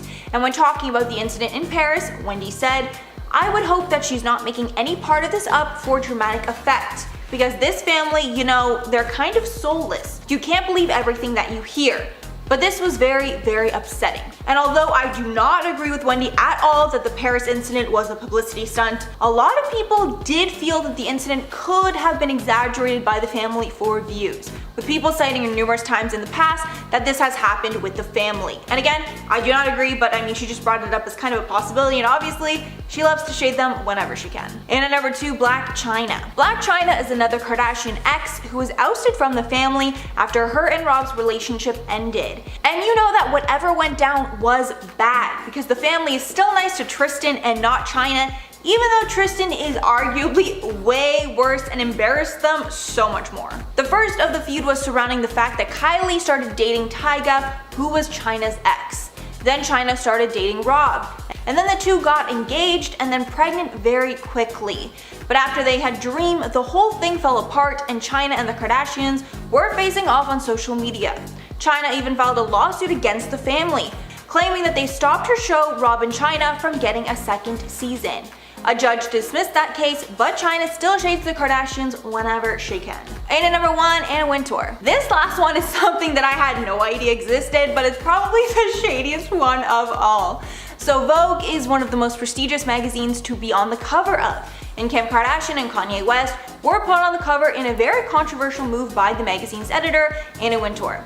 When talking about the criticism, she noted that it would be a misstep to ignore the couple's influence, and she made the choice to lead and deal with the backlash rather than follow. And all of that praise to the couple is, all well and good, until she gives them quite a backhanded compliment, saying, "I think if we just remain deeply tasteful and just put deeply tasteful people on the cover, it would be a rather boring magazine. Nobody would talk about us."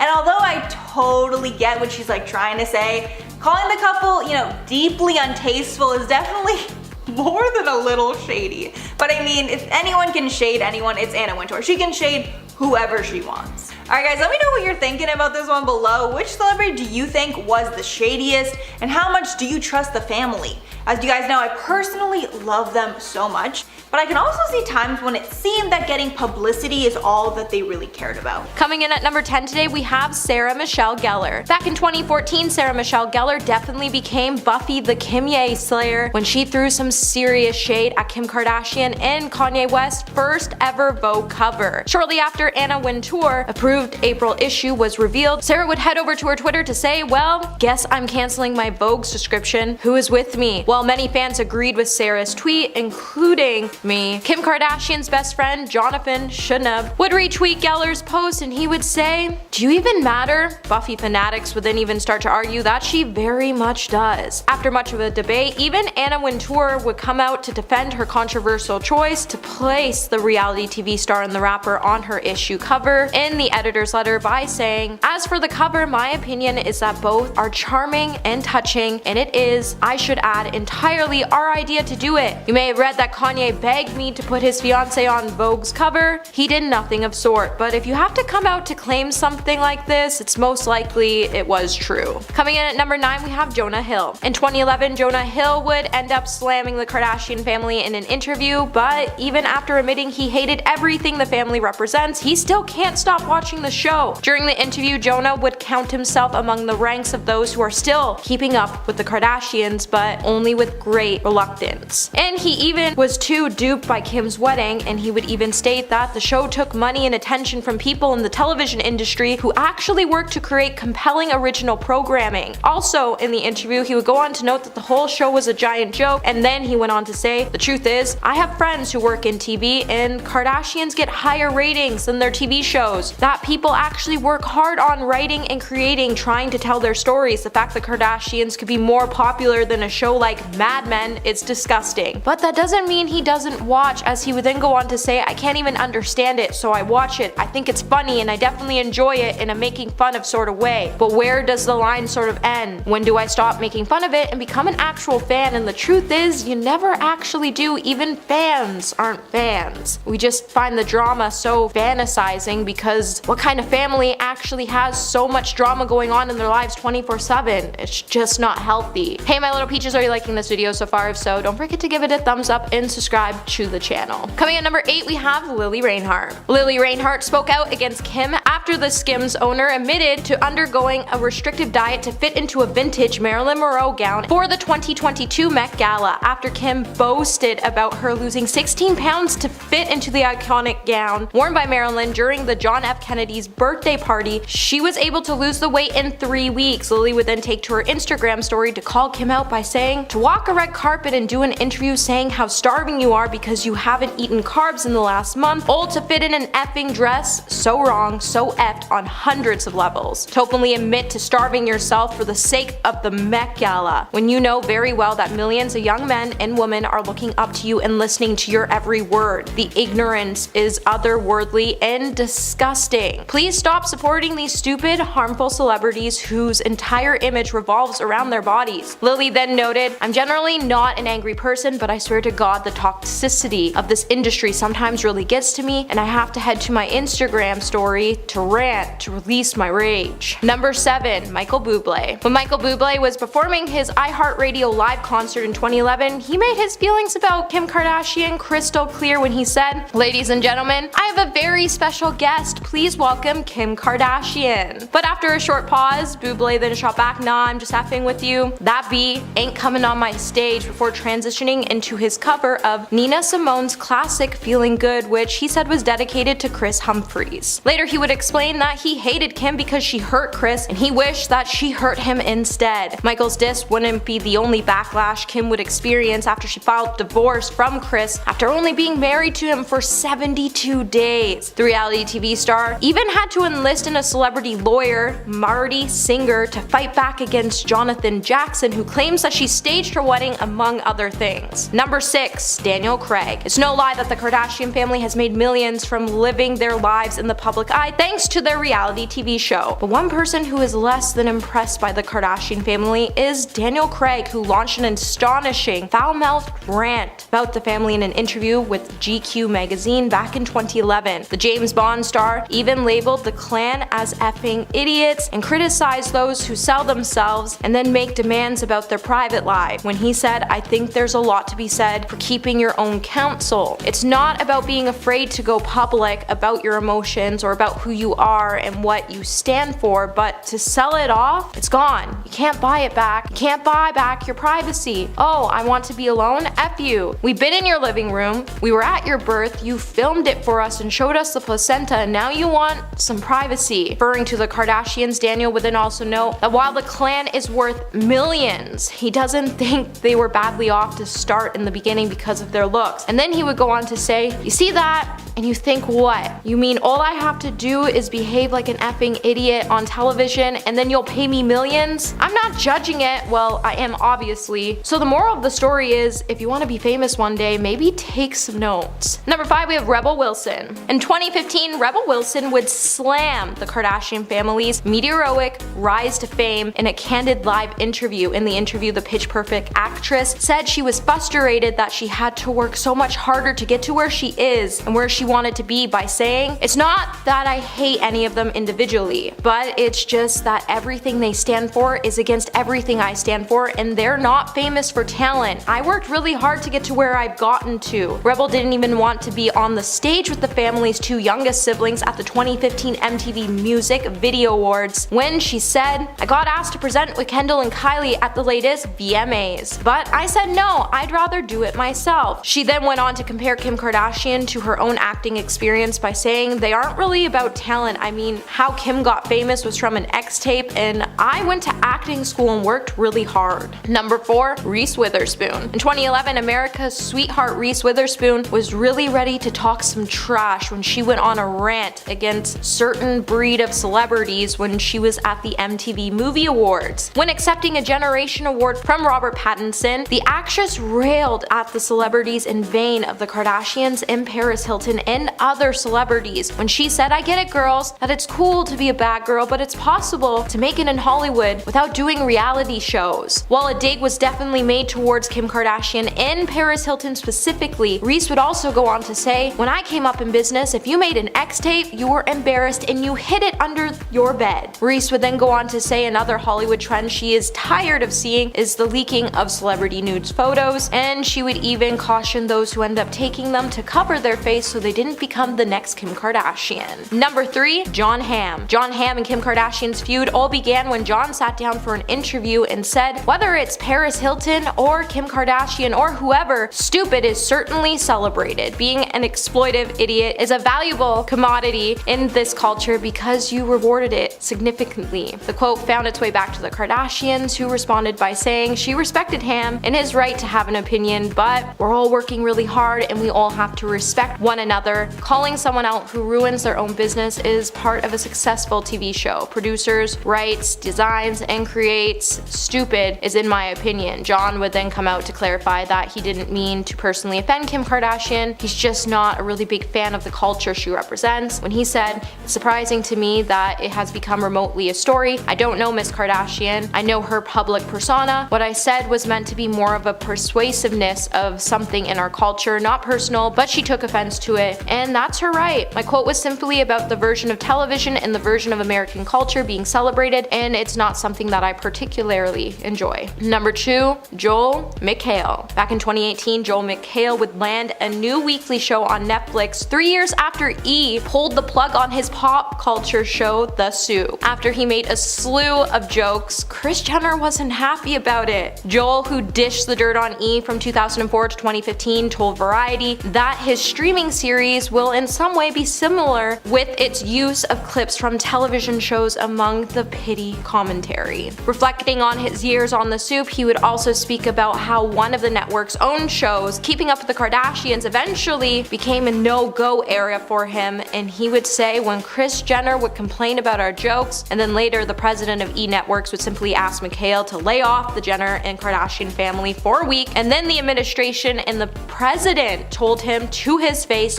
don't make fun of the Kardashian family, we don't want you to make fun of the Kardashians. Joel then went on to say that the network really wasn't happy when The Soup started to make fun of Kim, as they always joked about how Kim was only famous for having a big peach and the infamous tape, but I mean, they aren't really wrong. Number 1, Jeremy Renner. Back in 2012, Jeremy Renner would join the growing list of celebrities who have expressed an extreme distaste for the Kardashians. In a recent interview with the UK paper The Guardian, the actor would even claim that he never wanted to be famous, and while discussing the pitfalls of fame, he would unleash his disdain for the reality TV family. When the Kardashians' name was mentioned in the interview, Renner would reportedly roll his eyes and then call them ridiculous people with zero talent, who spend their lives making sure everyone knows their names. He would then add, "They are stupid, stupid people," which makes it definitely safe to say you'll never catch Jeremy spending his weekend binging on episodes of this famous reality TV family show. However, whether you like them or hate them, it seems like if you want to get your foot into Hollywood, you have to get on this family's good side, so you might just want to be careful when it comes to making comments about them, because you never know who might be watching. In at number 10, Blac Chyna. Blac Chyna's 2017 lawsuit against the Kardashian family will finally be taking place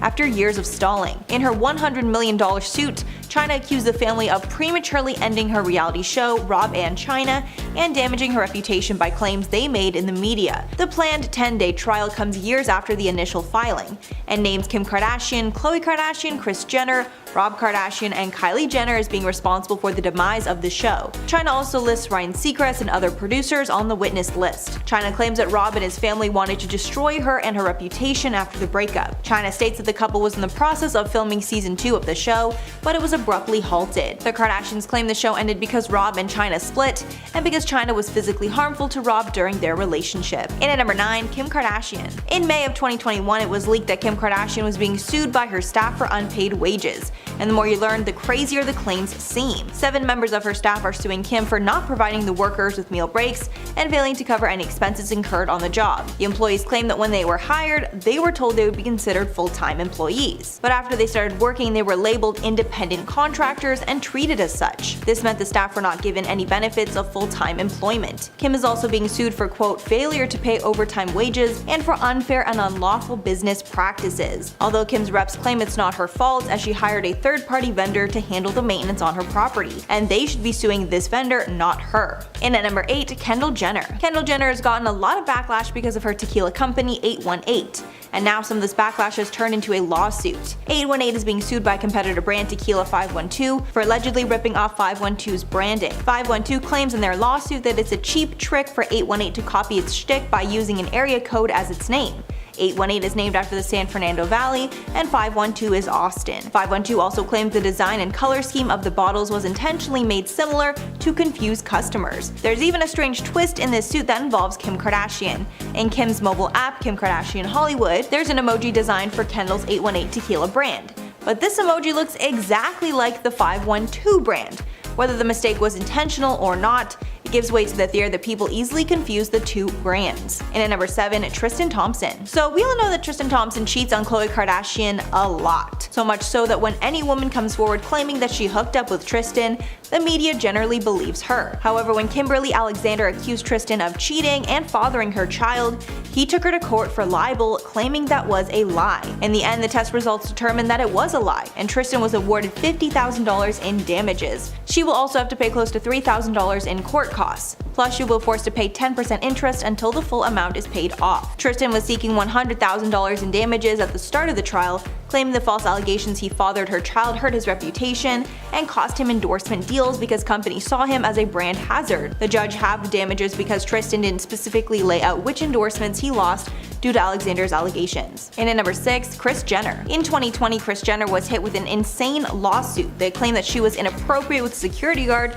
that was hired to watch over her and her family. Kourtney was also involved in this suit, and the bodyguard, Mark McWilliams, claims that both women were inappropriate with him. McWilliams claimed that after being hired in 2017, he became subject to a, quote, pattern of unwanted and unwelcome sexual advances and other harassing misconduct from Kris. Also claiming she made suggestive comments towards him about his appearance and asked him private details of his life. He also claimed that Kris massaged his neck, shoulders, arms, and back without his consent, among other physical contact. Kris's lawyer, Marty Singer, tells TMZ, quote, Kris categorically denies ever behaving inappropriately toward Mark McWilliams. The security guard worked outside the house and he never even went into Kris's home. The Kardashian lawyers claim that McWilliams is a disgruntled employee who was fired after being caught sleeping on the job. Halfway at number 5, Kylie Jenner. Kylie and her beauty brand were dragged into court after she was sued by Seed Beauty, the company that helped her formulate her Kylie Cosmetics products. The lawsuit came about after Kylie sold a majority stake in her company for $600 million to Coty. Seed Beauty believes that the new Coty deal is opening the door for Coty to steal Seed's formulations for themselves. In the documents obtained by TMZ, Seed says they've been providing their valuable recipe to makeup success to Kylie for years now,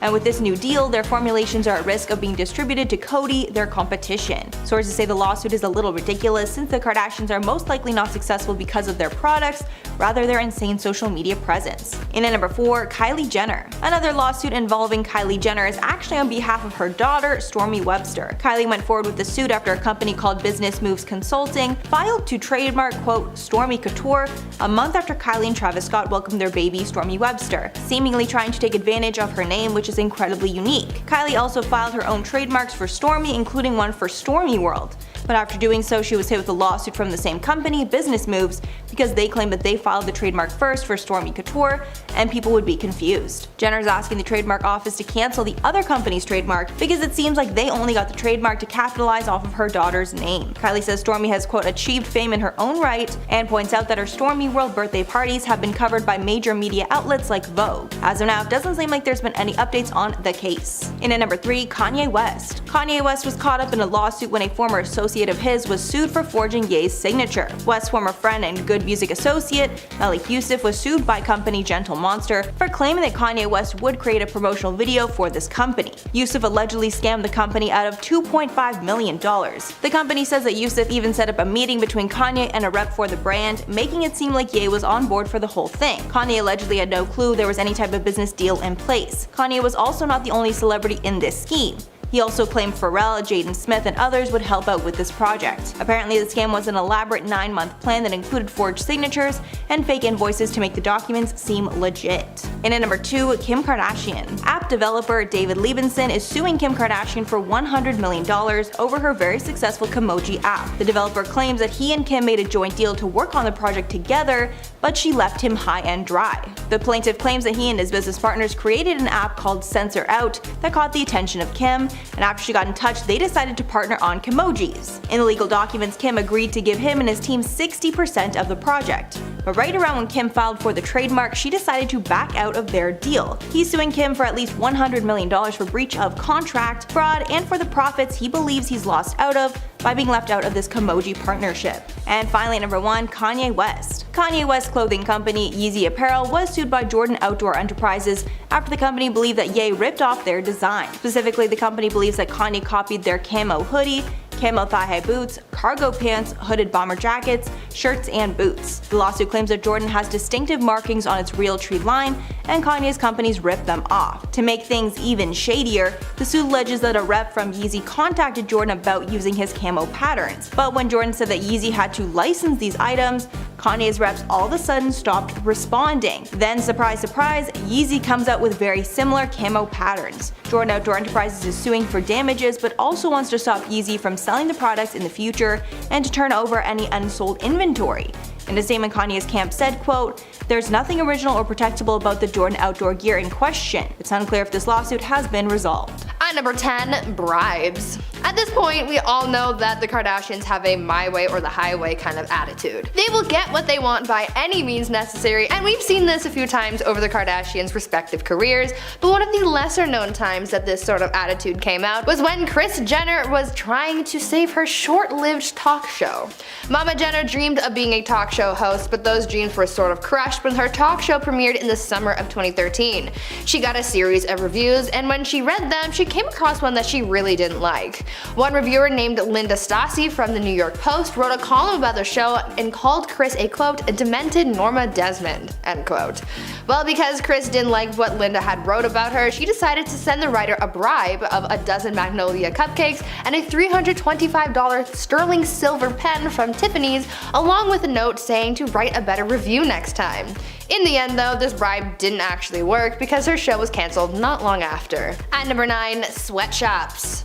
The Kardashians have faced backlash and scandal many times in the past, so really they're nothing new, but one of their more extreme scandals came from when one of their many clothing brands got exposed. In 2011, a Kardashian clothing brand came under fire after it was revealed that the garments were being produced by Chinese workers being paid 8 cents a day. Can you imagine these millionaires paying workers 8 cents? Insane, right?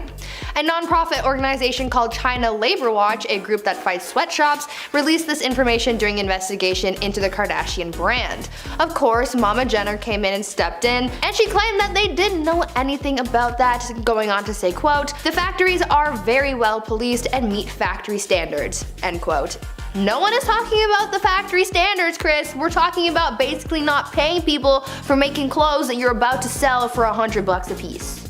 That's the tea. Before we carry on dishing about the Kardashian secrets though, why not take a quick moment to leave a like on this video if you're enjoying it so far, and while you're at it, maybe consider subscribing to the channel to see more videos like this one. At number 8, Kardashian divorce. Remember when Kim K was married to Kris Humphries? Yeah, that was kind of a blip in the Kardashian timeline, but hey, it still happened. They were only married for 72 days, but it was still messy, and their subsequent divorce was just as messy. The cameras for their show Keeping Up with the Kardashians showed off much of their tumultuous marriage, but the cameras were ultimately cut when it came to their divorce, but it wasn't for lack of trying. Kim wanted to film her goodbye call with Kris over Skype, where she was going to say her final farewells and tell him that she really loved him. But Kris saw right through Kim's attempt to get content out of their divorce and flat out refused, saying that he refused to ever be on another episode ever again. Honestly, I can't blame him for making that decision. At number 7, Nanny Knows. The Kardashians have been exposed for a lot over the years by countless people. Honestly, this could be its own video in and of itself, if we haven't already done that. Anyways, one of the people that joined the Exposing the Kardashians club was the family's former nanny. The nanny, a woman named Pam Behan, exposed Kris for her parenting. Although Kris looks like a cool, fun mom, almost acting like one of the Kardashian sisters rather than a parent, according to the nanny, that is all a charade and couldn't be farther from the truth. Turns out that Kris was actually a really mean mom. She said that all of the girls were really shallow and even exposed Kris for being mean to Khloe and criticizing her for being overweight. On top of that, according to the nanny, Kris was also a stickler for healthy foods, saying that she was obsessed with keeping produce in the house, and she even exposed her for having a meltdown when she forgot to pick up broccoli. Now that is a very different side of Kris Jenner that we never get to see. At number 6, private investigator. Back to past Kardashian relationships. Remember when Khloe Kardashian and Lamar Odom were a thing? Yeah, super messy, as most Kardashian marriages tend to be, but this one was ultra messy because it turned out that at one point, Khloe hired a private investigator to follow Lamar around to watch if he was cheating on Khloe. This was something that we didn't get to see on the family's reality show, but apparently the private investigator was hired to catch Lamar with at least 5 different mistresses. But why put all this effort into a supposed cheater? Well, it turns out that there was a specific clause in their prenuptial agreement that if one of them was caught cheating, then the divorce settlement payout would be larger to the other party. This means that with the help of her private investigator, Khloe would be able to get a higher settlement in the divorce. The things people do for money. At number 5, who started the show? The family's reality show Keeping Up with the Kardashians has been on air for so long that it almost feels like it has been on TV forever. Obviously, it wasn't actually on TV since like the beginning of time, but it was certainly a staple in a lot of people's homes. This show really boosted the careers of all of the Kardashians, but who had the original idea for the show? Well, that's up for debate. According to Caitlyn Jenner, she wrote in her book that she was the one who came up with the initial idea for the reality show, not Kris, as many were led to believe. In the memoir, Caitlyn wrote that she told Kris about her idea for the show, saying, quote, "The house is awash in puberty and adolescence and young adulthood, and 2 parents with very different styles. It seems to me something is there for television," end quote. She then goes on to say that Kris then claimed to have come up with the idea for the show and then took it upon herself to pitch the show to Ryan Seacrest, and the rest is history. Talk about starting things off on a sour note. At number 4, Always Perfect. Kylie and Kendall Jenner are the babies of the Kar Jenner clan, and they were pretty young when they started to rise to fame. Because the cameras were always on them, and because they were starting to gain notoriety on their own, their mom Kris decided that they needed to look perfect at all times to make themselves and the family look better in the eyes of the media. In an interview with Cosmopolitan in 2017, Kylie opened up about this dynamic in her young life and revealed that Kris Jenner had nail techs come to the house every week to do the girls' nails to make sure that they looked as perfect as possible. Kylie said that because this was ingrained in her from such a young age, that this just became a habit of hers even going into her adult life, which is why we see Kylie flexing her new nails on the gram. In the interview, she went into further detail about having to look put together all the time, where she said, quote, "My mom would make us do it. She would have a nail artist come to the house once a week. She would make us get our nails done. She was like, you are never going to look like you're not put together, so we're always getting them done." End quote. At number 3, fake homes. You know how on Keeping Up with the Kardashians, when they start a new scene in a new place, they show the front of the person's house? Well, it turns out that's kind of a lie. The houses that they show in the reality show aren't actually the Kardashians' real houses. In the beginning, they used to show the front of the Kardashians' houses, but soon it became a safety issue as it made it easy for people to find them.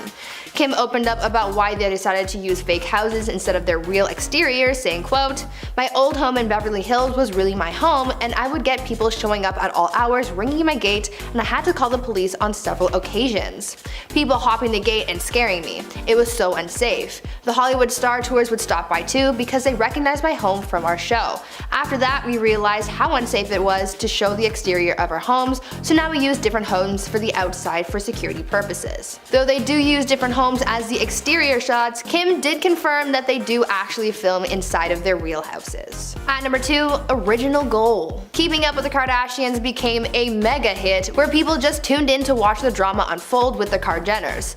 I would be lying if I said that this show wasn't secretly my guilty pleasure. It's just so chaotic and I love it. But it turns out that the original purpose for the show wasn't just to simply keep up with the Kardashians. They had ulterior motives. According to Mama Kris Jenner, the original purpose for the show was to bring attention to the Kardashians' clothing stores Dash and Smoosh. Their store Dash became the focal point for their reality show spin-offs like Kourtney and Khloe Take Miami and Dash Dolls. During an interview with Variety in 2015, Kim shared how they wanted to use the show to grow their business, saying, quote, "When the opportunity for our TV show came about, I wanted to do it to bring attention to our stores. I was thinking this might not last very long, but will grow a great business and expand online. I thought it would be great press. I didn't think it would turn into what it turned into." End quote. Their stores ended up closing in 2018, but at that point they had so many other things going on and the show wasn't even boosting their business anymore, so really, who cares? And finally, at number 1, new phones. Even a pandemic can't stop the Kardashians from creating content. The 19th season of the reality show was filmed over the course of the lockdown, and it was all done from the inside of the Kardashians' mansions. How they managed to pull all of this off is a little crazy though. Because camera crews weren't considered to be essential workers during California's stay-at-home orders, the Kardashians had to get creative, and so they created a system where every week someone would bring them a new iPhone to film on. They had proper sets built in Kim and Khloe's homes with lighting and the whole 9 yards for their confessionals, but yeah, I still can't get past the iPhone thing. Apparently, a showrunner wearing head-to-toe protective gear would come to the Kardashians' home on Monday morning to bring them a brand new iPhone to start the next cycle of filming. These Kardashians are so crazy. Number 10.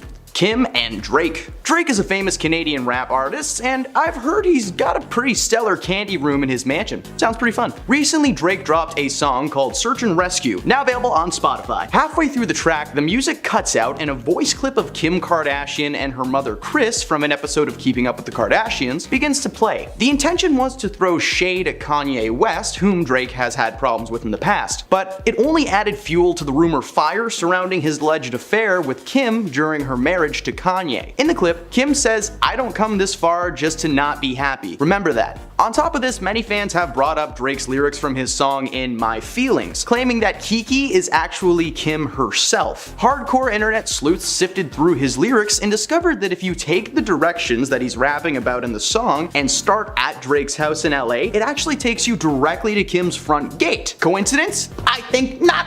Number 9. Kendall and Bad Bunny. Not long ago, Kendall Jenner was dating a basketball player from the Phoenix Suns named Devin Booker. Devin and Kendall were together for over 2 years, first getting together in 2020. However, in 2022, the couple had a quiet breakup that left fans wondering what really happened to end what seemed to be such a strong relationship. Well, it turns out there may have been another man. Or a bunny, if you will. I'm just gonna show myself out, jeez.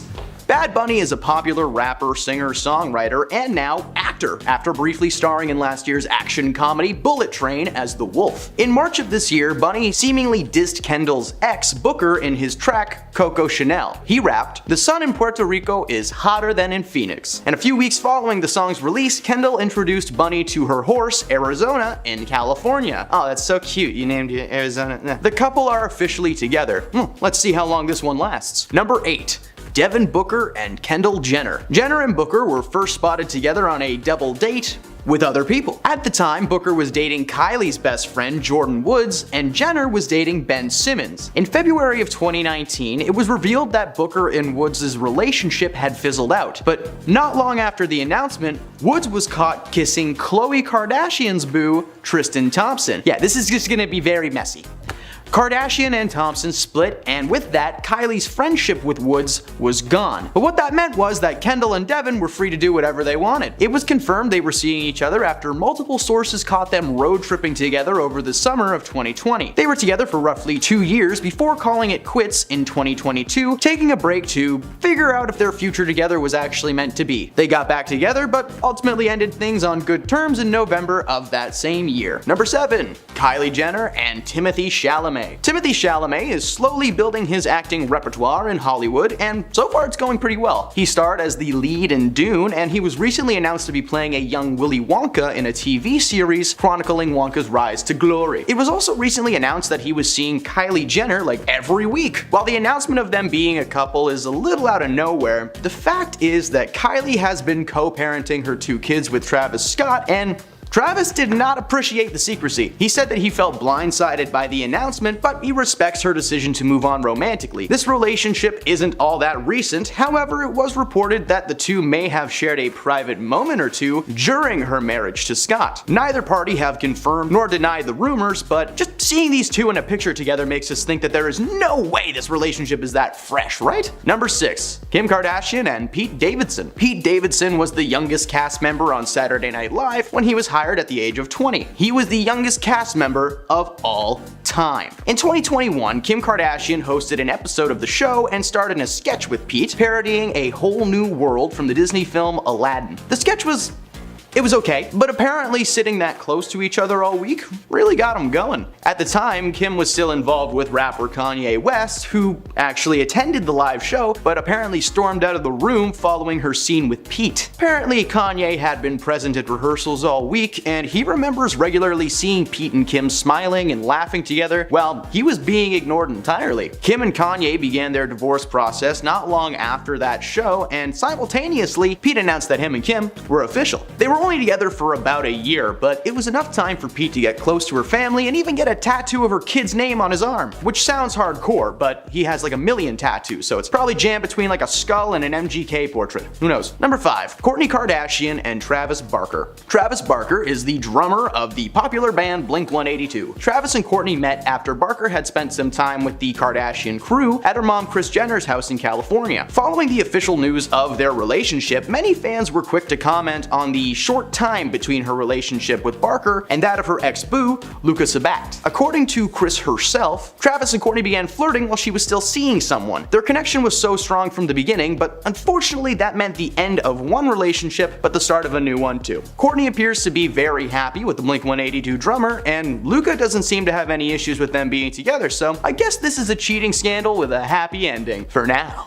Number 4. Kim and Kanye. Kim Kardashian and Kanye West started dating in 2012 and they were officially married 2 years later in 2014. During their marriage, life was rocky to say the least. While Kim was fairly tame for the most part, as we all know, Kanye was slowly having a mental breakdown. He was posting hate speech and racially fueled tweets and constantly sharing his political views as well as publicly backing Donald Trump. Is it really any surprise that Kim found comfort in another man's arms? While hosting Saturday Night Live in 2021, Kim met Pete Davidson, previously mentioned, while still married to Kanye. Kanye discovered that Kim and Pete began dating following the live show, and it seemed to be the final breaking point. Apparently only a few months before the show, Ye and Kim were constantly arguing about everything. And following the divorce, Kim revealed that she would constantly be trying to help Kanye understand why his views and his words were just so wrong. She wanted him to get better, but instead he doubled down and filed for a divorce. Kim is now happily single and received joint joint custody of her 4 kids, so it's a win-win for the Kardashian clan, and for Kanye, well, Number 3, Tyga and Kylie Jenner. Michael Ray Stevenson, known professionally as Tyga, is an American rap artist with a long list of bops under his belt. In 2011, he was asked to perform at Kendall Jenner's Sweet 16, and her sister Kylie was smitten. The two would keep in contact over the years, but rumors of them being a couple were shot down constantly until 2012, when he broke off his relationship with fiancée Blac Chyna, also a rap artist. It appeared that the split was due to the revelation that Kylie and Tyga were in fact an item. Tyga looked to Twitter to defend his actions, telling people not to believe the rumors. He's been friends with the family forever, they're all just friends. A year later though, they posted a photo on Halloween of themselves wearing a couple's costume, Chucky and the bride of Chucky. A couple of years went by and the pair were constantly seen together on dates, posted several pictures together on Instagram, and Tyga even bought her a Ferrari on her 18th birthday. They eventually split, and Kylie has moved on a couple of times with her next partner, Party Next Door, who is a person, that is a terrible name, even posting a photo on Instagram comparing his watches to Tyga's and claiming that the more diamonds the better. Alright boys, let's not stand around all day comparing watch sizes. Number 2.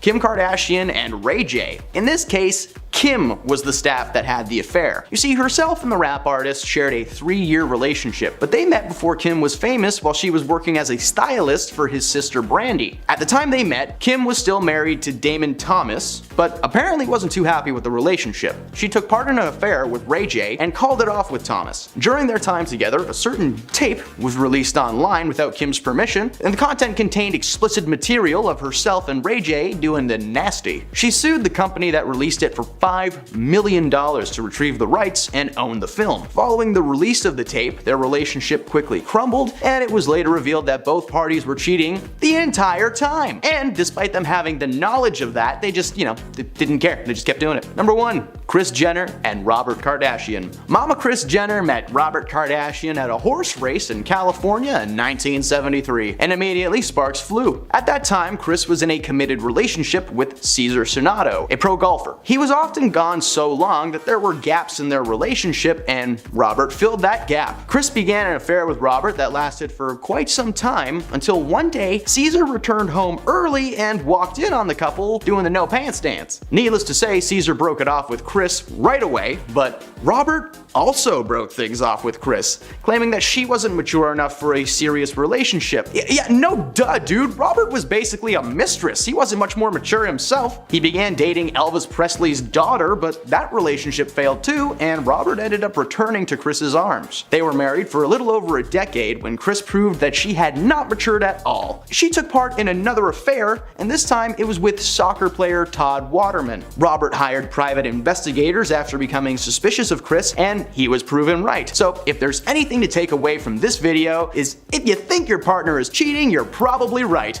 People are horrible now. And at number 10, Kim Kardashian's tape. This is truly the scandal that started it all, and the Kardashians arguably would not be where they are today without the release of this tape. Right before Keeping Up with the Kardashians was set to air on E!, the intimate tape of Kim and her then boyfriend Ray J was leaked to the public and went insanely viral. The Kardashians got in a legal battle to try and get it under control, but it didn't work, and the tape was eventually sold to a media company and released.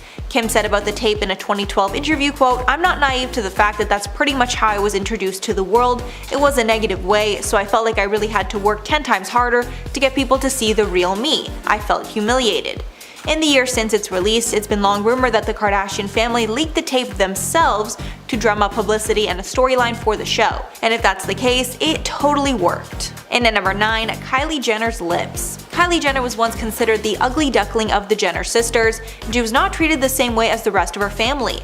Because of her insecurities, she's gotten a lot of procedures and has become unrecognizable from her former self. However, following all these procedures, she is now considered one of the most beautiful women in the world. Kylie's first procedure was lip injections, and it was hard to deny that there was a huge difference in the size of her lips basically overnight. At first, she denied it and claimed it was all lip liner. But the public isn't stupid, and we all knew it was a lie. Then later in 2017, she decided to fess up to the change and admitted she got lip filler because of an insecurity about the size of her lips. Later, she turned all the talk about her lips into a $1 billion business, selling her Kylie lip kits, which was the first of its kind. And at number 8, Kim and Kris Humphries' 72-day marriage. Kim's lavish wedding was considered the wedding of the century, and there was even a 2-part special created on E! To celebrate the big day. But since so much content was created out of the relationship, many question if the whole thing was just for show. Those accusations got even worse when it was revealed that Kim filed for divorce only 72 days after their lavish wedding. Kris even sued Kim at one point, claiming the relationship was fraudulent just for press. However, Kim clarified on a May 2017 appearance on Watch What Happens Live with Andy Cohen that she knew the marriage was doomed from the beginning. Quote, "I just thought, holy shit, I'm 30 years old, I better get this together, I better get married." And at number 7, Lamar Odom cheated on Khloe. This one truly breaks my heart because Khloe and Lamar were one of my favorite couples of all time. But sadly, this was when Khloe's bad luck with men would really start. It was revealed that during their marriage, Lamar cheated on Khloe countless times. They were married from 2009 to 2016, and in that time Lamar claims he slept with hundreds of women. He claimed later that he had a sex addiction. Khloe shared her thoughts on the news in a 2016 interview with Howard Stern. Khloe said, quote, "I was genuinely blown away. Like, when did he fit that in? I don't know." Then in an interview Lamar did in 2017, he revealed that after he got married to Khloe, women came out of the woodwork to try and be with him. Lamar added, quote, "If there's one thing I regret when I was married, it was having multiple affairs with different women. That wasn't the stand-up thing to do." Lamar later said he would get back with Khloe in a heartbeat. And at number 6, Kendall Jenner's Pepsi ad. Being in a Pepsi ad is a really high honor, and tons of celebrities like Michael Jackson and Cindy Crawford had the honor to be a part of one. So when the opportunity was presented to Kendall Jenner, she jumped at the chance. But it ended up causing the biggest scandal of her entire career. She was a part of a protest-themed ad in 2017 because at that time the Black Lives Matter movement was being heavily discussed in the media, and there was a lot of tension between protesters and law enforcement. But of course, using an important social movement to sell a can of soda rubbed a lot of people the wrong way, and Pepsi and Kendall got tons of backlash. Pepsi pulled the commercial and issued an apology, while Jenner told Vogue in March of 2018 that her quote intention was not to hurt anyone, but it's still a huge stain on her reputation. Halfway number 5, Kendall and Kylie's t-shirts. One of the many business ventures the Kardashians developed was a clothing line for Kendall and Kylie, simply named after themselves. The clothing line was pretty successful until the girls released an incredibly insensitive t-shirt showcasing the faces of deceased artists like the Notorious B.I.G. and Tupac Shakur. After the release in 2017, Biggie's mother, Valletta Wallace, called the sisters out on Instagram, writing, quote, "The disrespect of these girls to not even reach out to me or anyone connected to the estates baffles me." Paris Jackson also commented on how tone-deaf the release was. Paris took to Twitter and wrote in part, quote, "As a huge fan of Led Zeppelin, The Doors, Floyd, I mean these bands literally helped shape who I am today. I can't condone this fashion. Legends like these who completely changed our world today, not just the music world, should be respected and honored, not turned into this." A photographer who shot one of the images also filed a lawsuit against the Jenners, but it was dropped in April of 2018, and the sisters pulled the shirts almost immediately. And at number 4, Kim's blackface scandal. Cultural appropriation and blackfishing are something the Kardashians are called out for pretty often. The worst backlash on this subject was when Kim released a campaign for KKW Beauty, and fans accused her of blackface. This is because in the photo, her skin color was significantly darker than what we usually see. Kim immediately took down the photos and apologized. She later told the New York Times, quote, "I would obviously never want to offend anyone.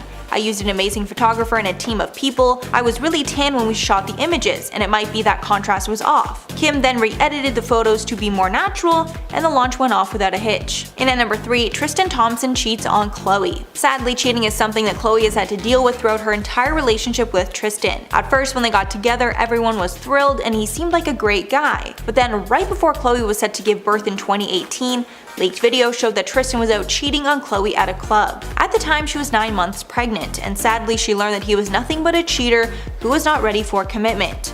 A source close to Thompson told us exclusively, quote, "None of his friends are surprised by this and they all know that he cheats." Then more photos came out showing him taking a girl into his hotel room late at night, meaning this was clearly a pattern and not the first time. Khloe decided to stay with Tristan for the sake of her family, but this would not be the last time that he publicly embarrassed her. And at number 2, Tristan cheats on Khloe again. The phrase "once a cheater, always a cheater" is most fitting here, because after getting back with Khloe, Tristan cheated once again. To make matters worse, he cheated with close family friend of the Kardashians, Jordyn Woods. After this, Khloe was quick to call it quits. A source said, quote, This time it hurts even more because the person who it was with is someone who knows very much what Khloe has gone through in the past year. A second insider said that Thompson is, quote, just a cheater and doesn't care about anyone besides himself, his wants and his needs in the moment. Jordan went on Red Table Talk after the scandal and confessed they did kiss, but nothing more. Then unfortunately, after some time apart, Tristan and Khloe got back together in August of 2020, but have split again since. And finally at number 1, Kanye's presidential run. This scandal is unfortunate because at first it had nothing to do with the Kardashians, but during one of Kanye's campaign rallies, he spilled some major secrets about his relationship with Kim. The worst was when Kanye exposed that he and Kim almost terminated the pregnancy with their first child, North. A source told Us Weekly that the Skims founder was, quote, deeply upset with Kanye for talking about their personal life and for making matters that are very personal to them and their family public. Then Kanye went off on Twitter, revealing even more secrets and even accusing Kim of cheating with rapper Meek Mill. 6 months later, Kim filed for divorce. Apparently, the pair had been living separate lives for many months, and Kim was just done dealing with Kanye's unpredictable behavior. Number 10. Kim's nannies. Kim Kardashian is arguably one of the most famous of the Kardashian sisters, and it would also seem she's the busiest. For example, Kim has 4 kids, a skincare line, her Skims brand, she's attending law school, co-founded an equity team, and even recently hopped on the podcast train. In addition to filming her new reality show on Hulu. You may be asking yourself, how does one woman do all of that by herself? Well, she pays people to do it for her, duh. She has multiple assistants and nannies to help her stay above the overwhelming workload, but has been known to treat them as lesser than herself. For instance, on several occasions, Kim and her daughter North would go to lunch accompanied by a nanny, but Kim would always make her nanny sit at a separate table far away from them when they were in restaurants. But she is known to make her nannies also walk at least like 10 feet away from her at all times. Unless she has multiple nannies with her at once, then she likes to make them stand in like a V formation because it looks cool apparently. If they walk near her or attempt to try and walk side by side, she blows up at them behind closed doors. And needless to say, she has had many nannies over the year and has probably made a lot of them cry at least once. Number 9. Kourtney in general.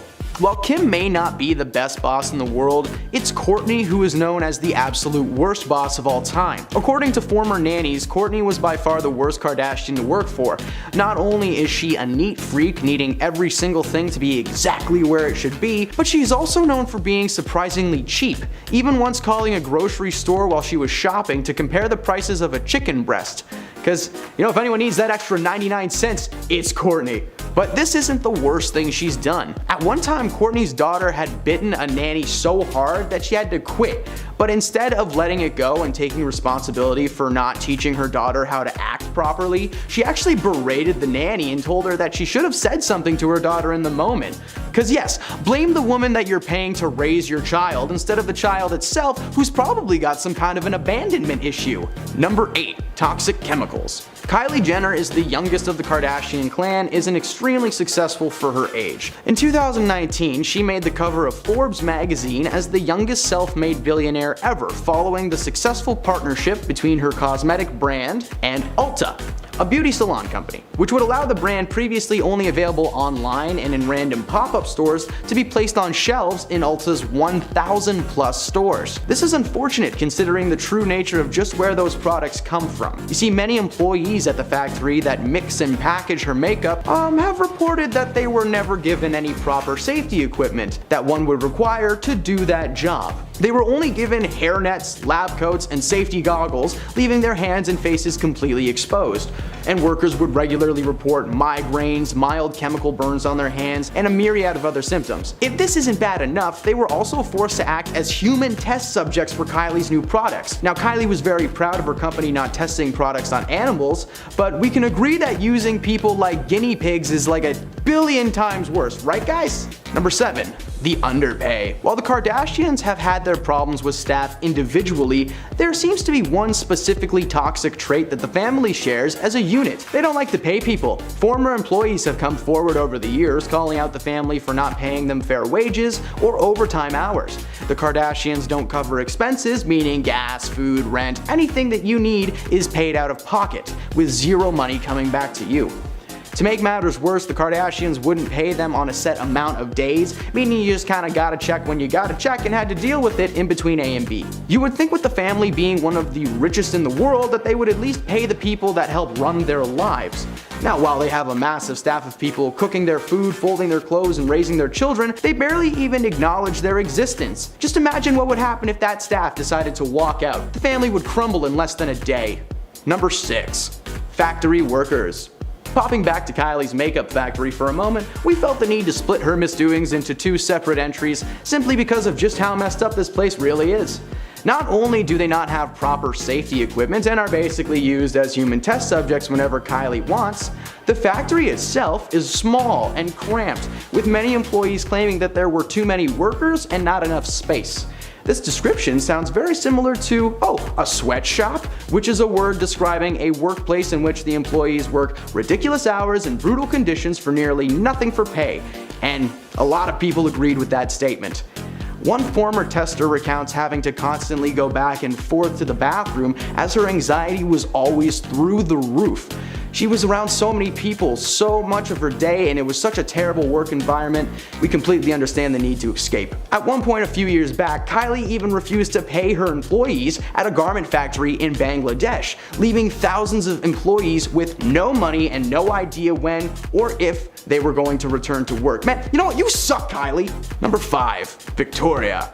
Victoria Valero has been Kylie's close personal assistant since 2015, but the pair go back to 2014 when she was interning as a personal assistant for Kylie's mother, Kris. After gaining the family's trust, she was hired as Kylie's house manager at first, but soon after became her personal assistant. Herself and Jenner became very close over the years, and Victoria was even present at the secret birth of Kylie's daughter, Stormi. Now, you would think with being so close to the family through thick and thin that she would want to stick around, right?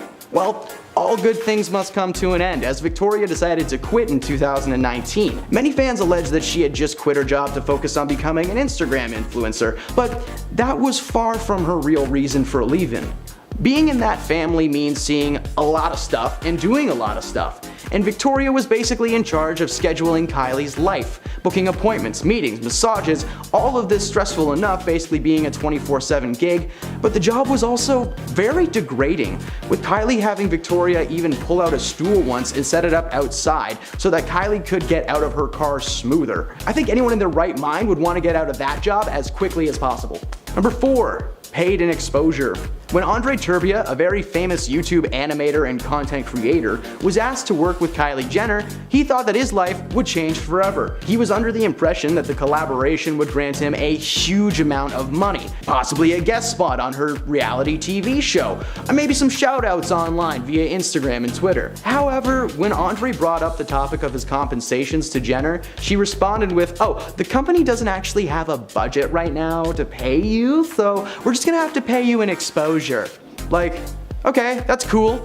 You can't cook exposure in a frying pan and eat it for dinner though, and I'm pretty sure it's not currency accepted at any gas stations or banks that I know of. And of course, by exposure, she meant that Andre's name was going to be printed as small as possible underneath her content. Andre did what anyone in their right mind would do in that situation and refused to work with her, telling her to take her exposure and shove it where the sun don't shine. Number 3, GoFundMe. In March 2021, Kylie, look, she's back again, shared an Instagram post asking for prayers for one of her makeup artist named Samuel Rhoda. The post redirected fans to a GoFundMe page where they were asking to donate money for covering his medical bills for an upcoming surgery. That's right, the woman made a feature on Forbes' top 60 self-made women and was asking her fans to give over the goods. So why would she not just use some of her billions of dollars to cover the bills herself? Well, she went online to claim that her and Sam didn't actually know each other personally, but she had worked with him a few years ago and thought that he was a sweetheart. Supposedly, her current makeup artist had shared a post about Samuel's accident,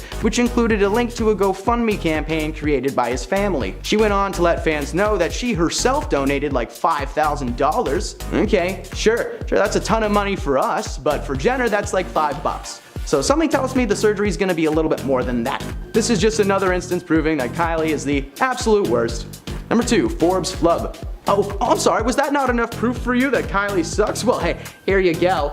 As mentioned earlier in this list, Kylie Jenner made the cover of Forbes magazine in 2019 as the youngest self-made billionaire ever, following the successful partnership between her cosmetic brand, named after herself, and Ulta, a beauty salon company. Well, it turned out that wasn't really the case. Jenner allegedly sold half of her cosmetics company, Kylie Cosmetics, to beauty giant Coty in a deal worth $1.2 billion.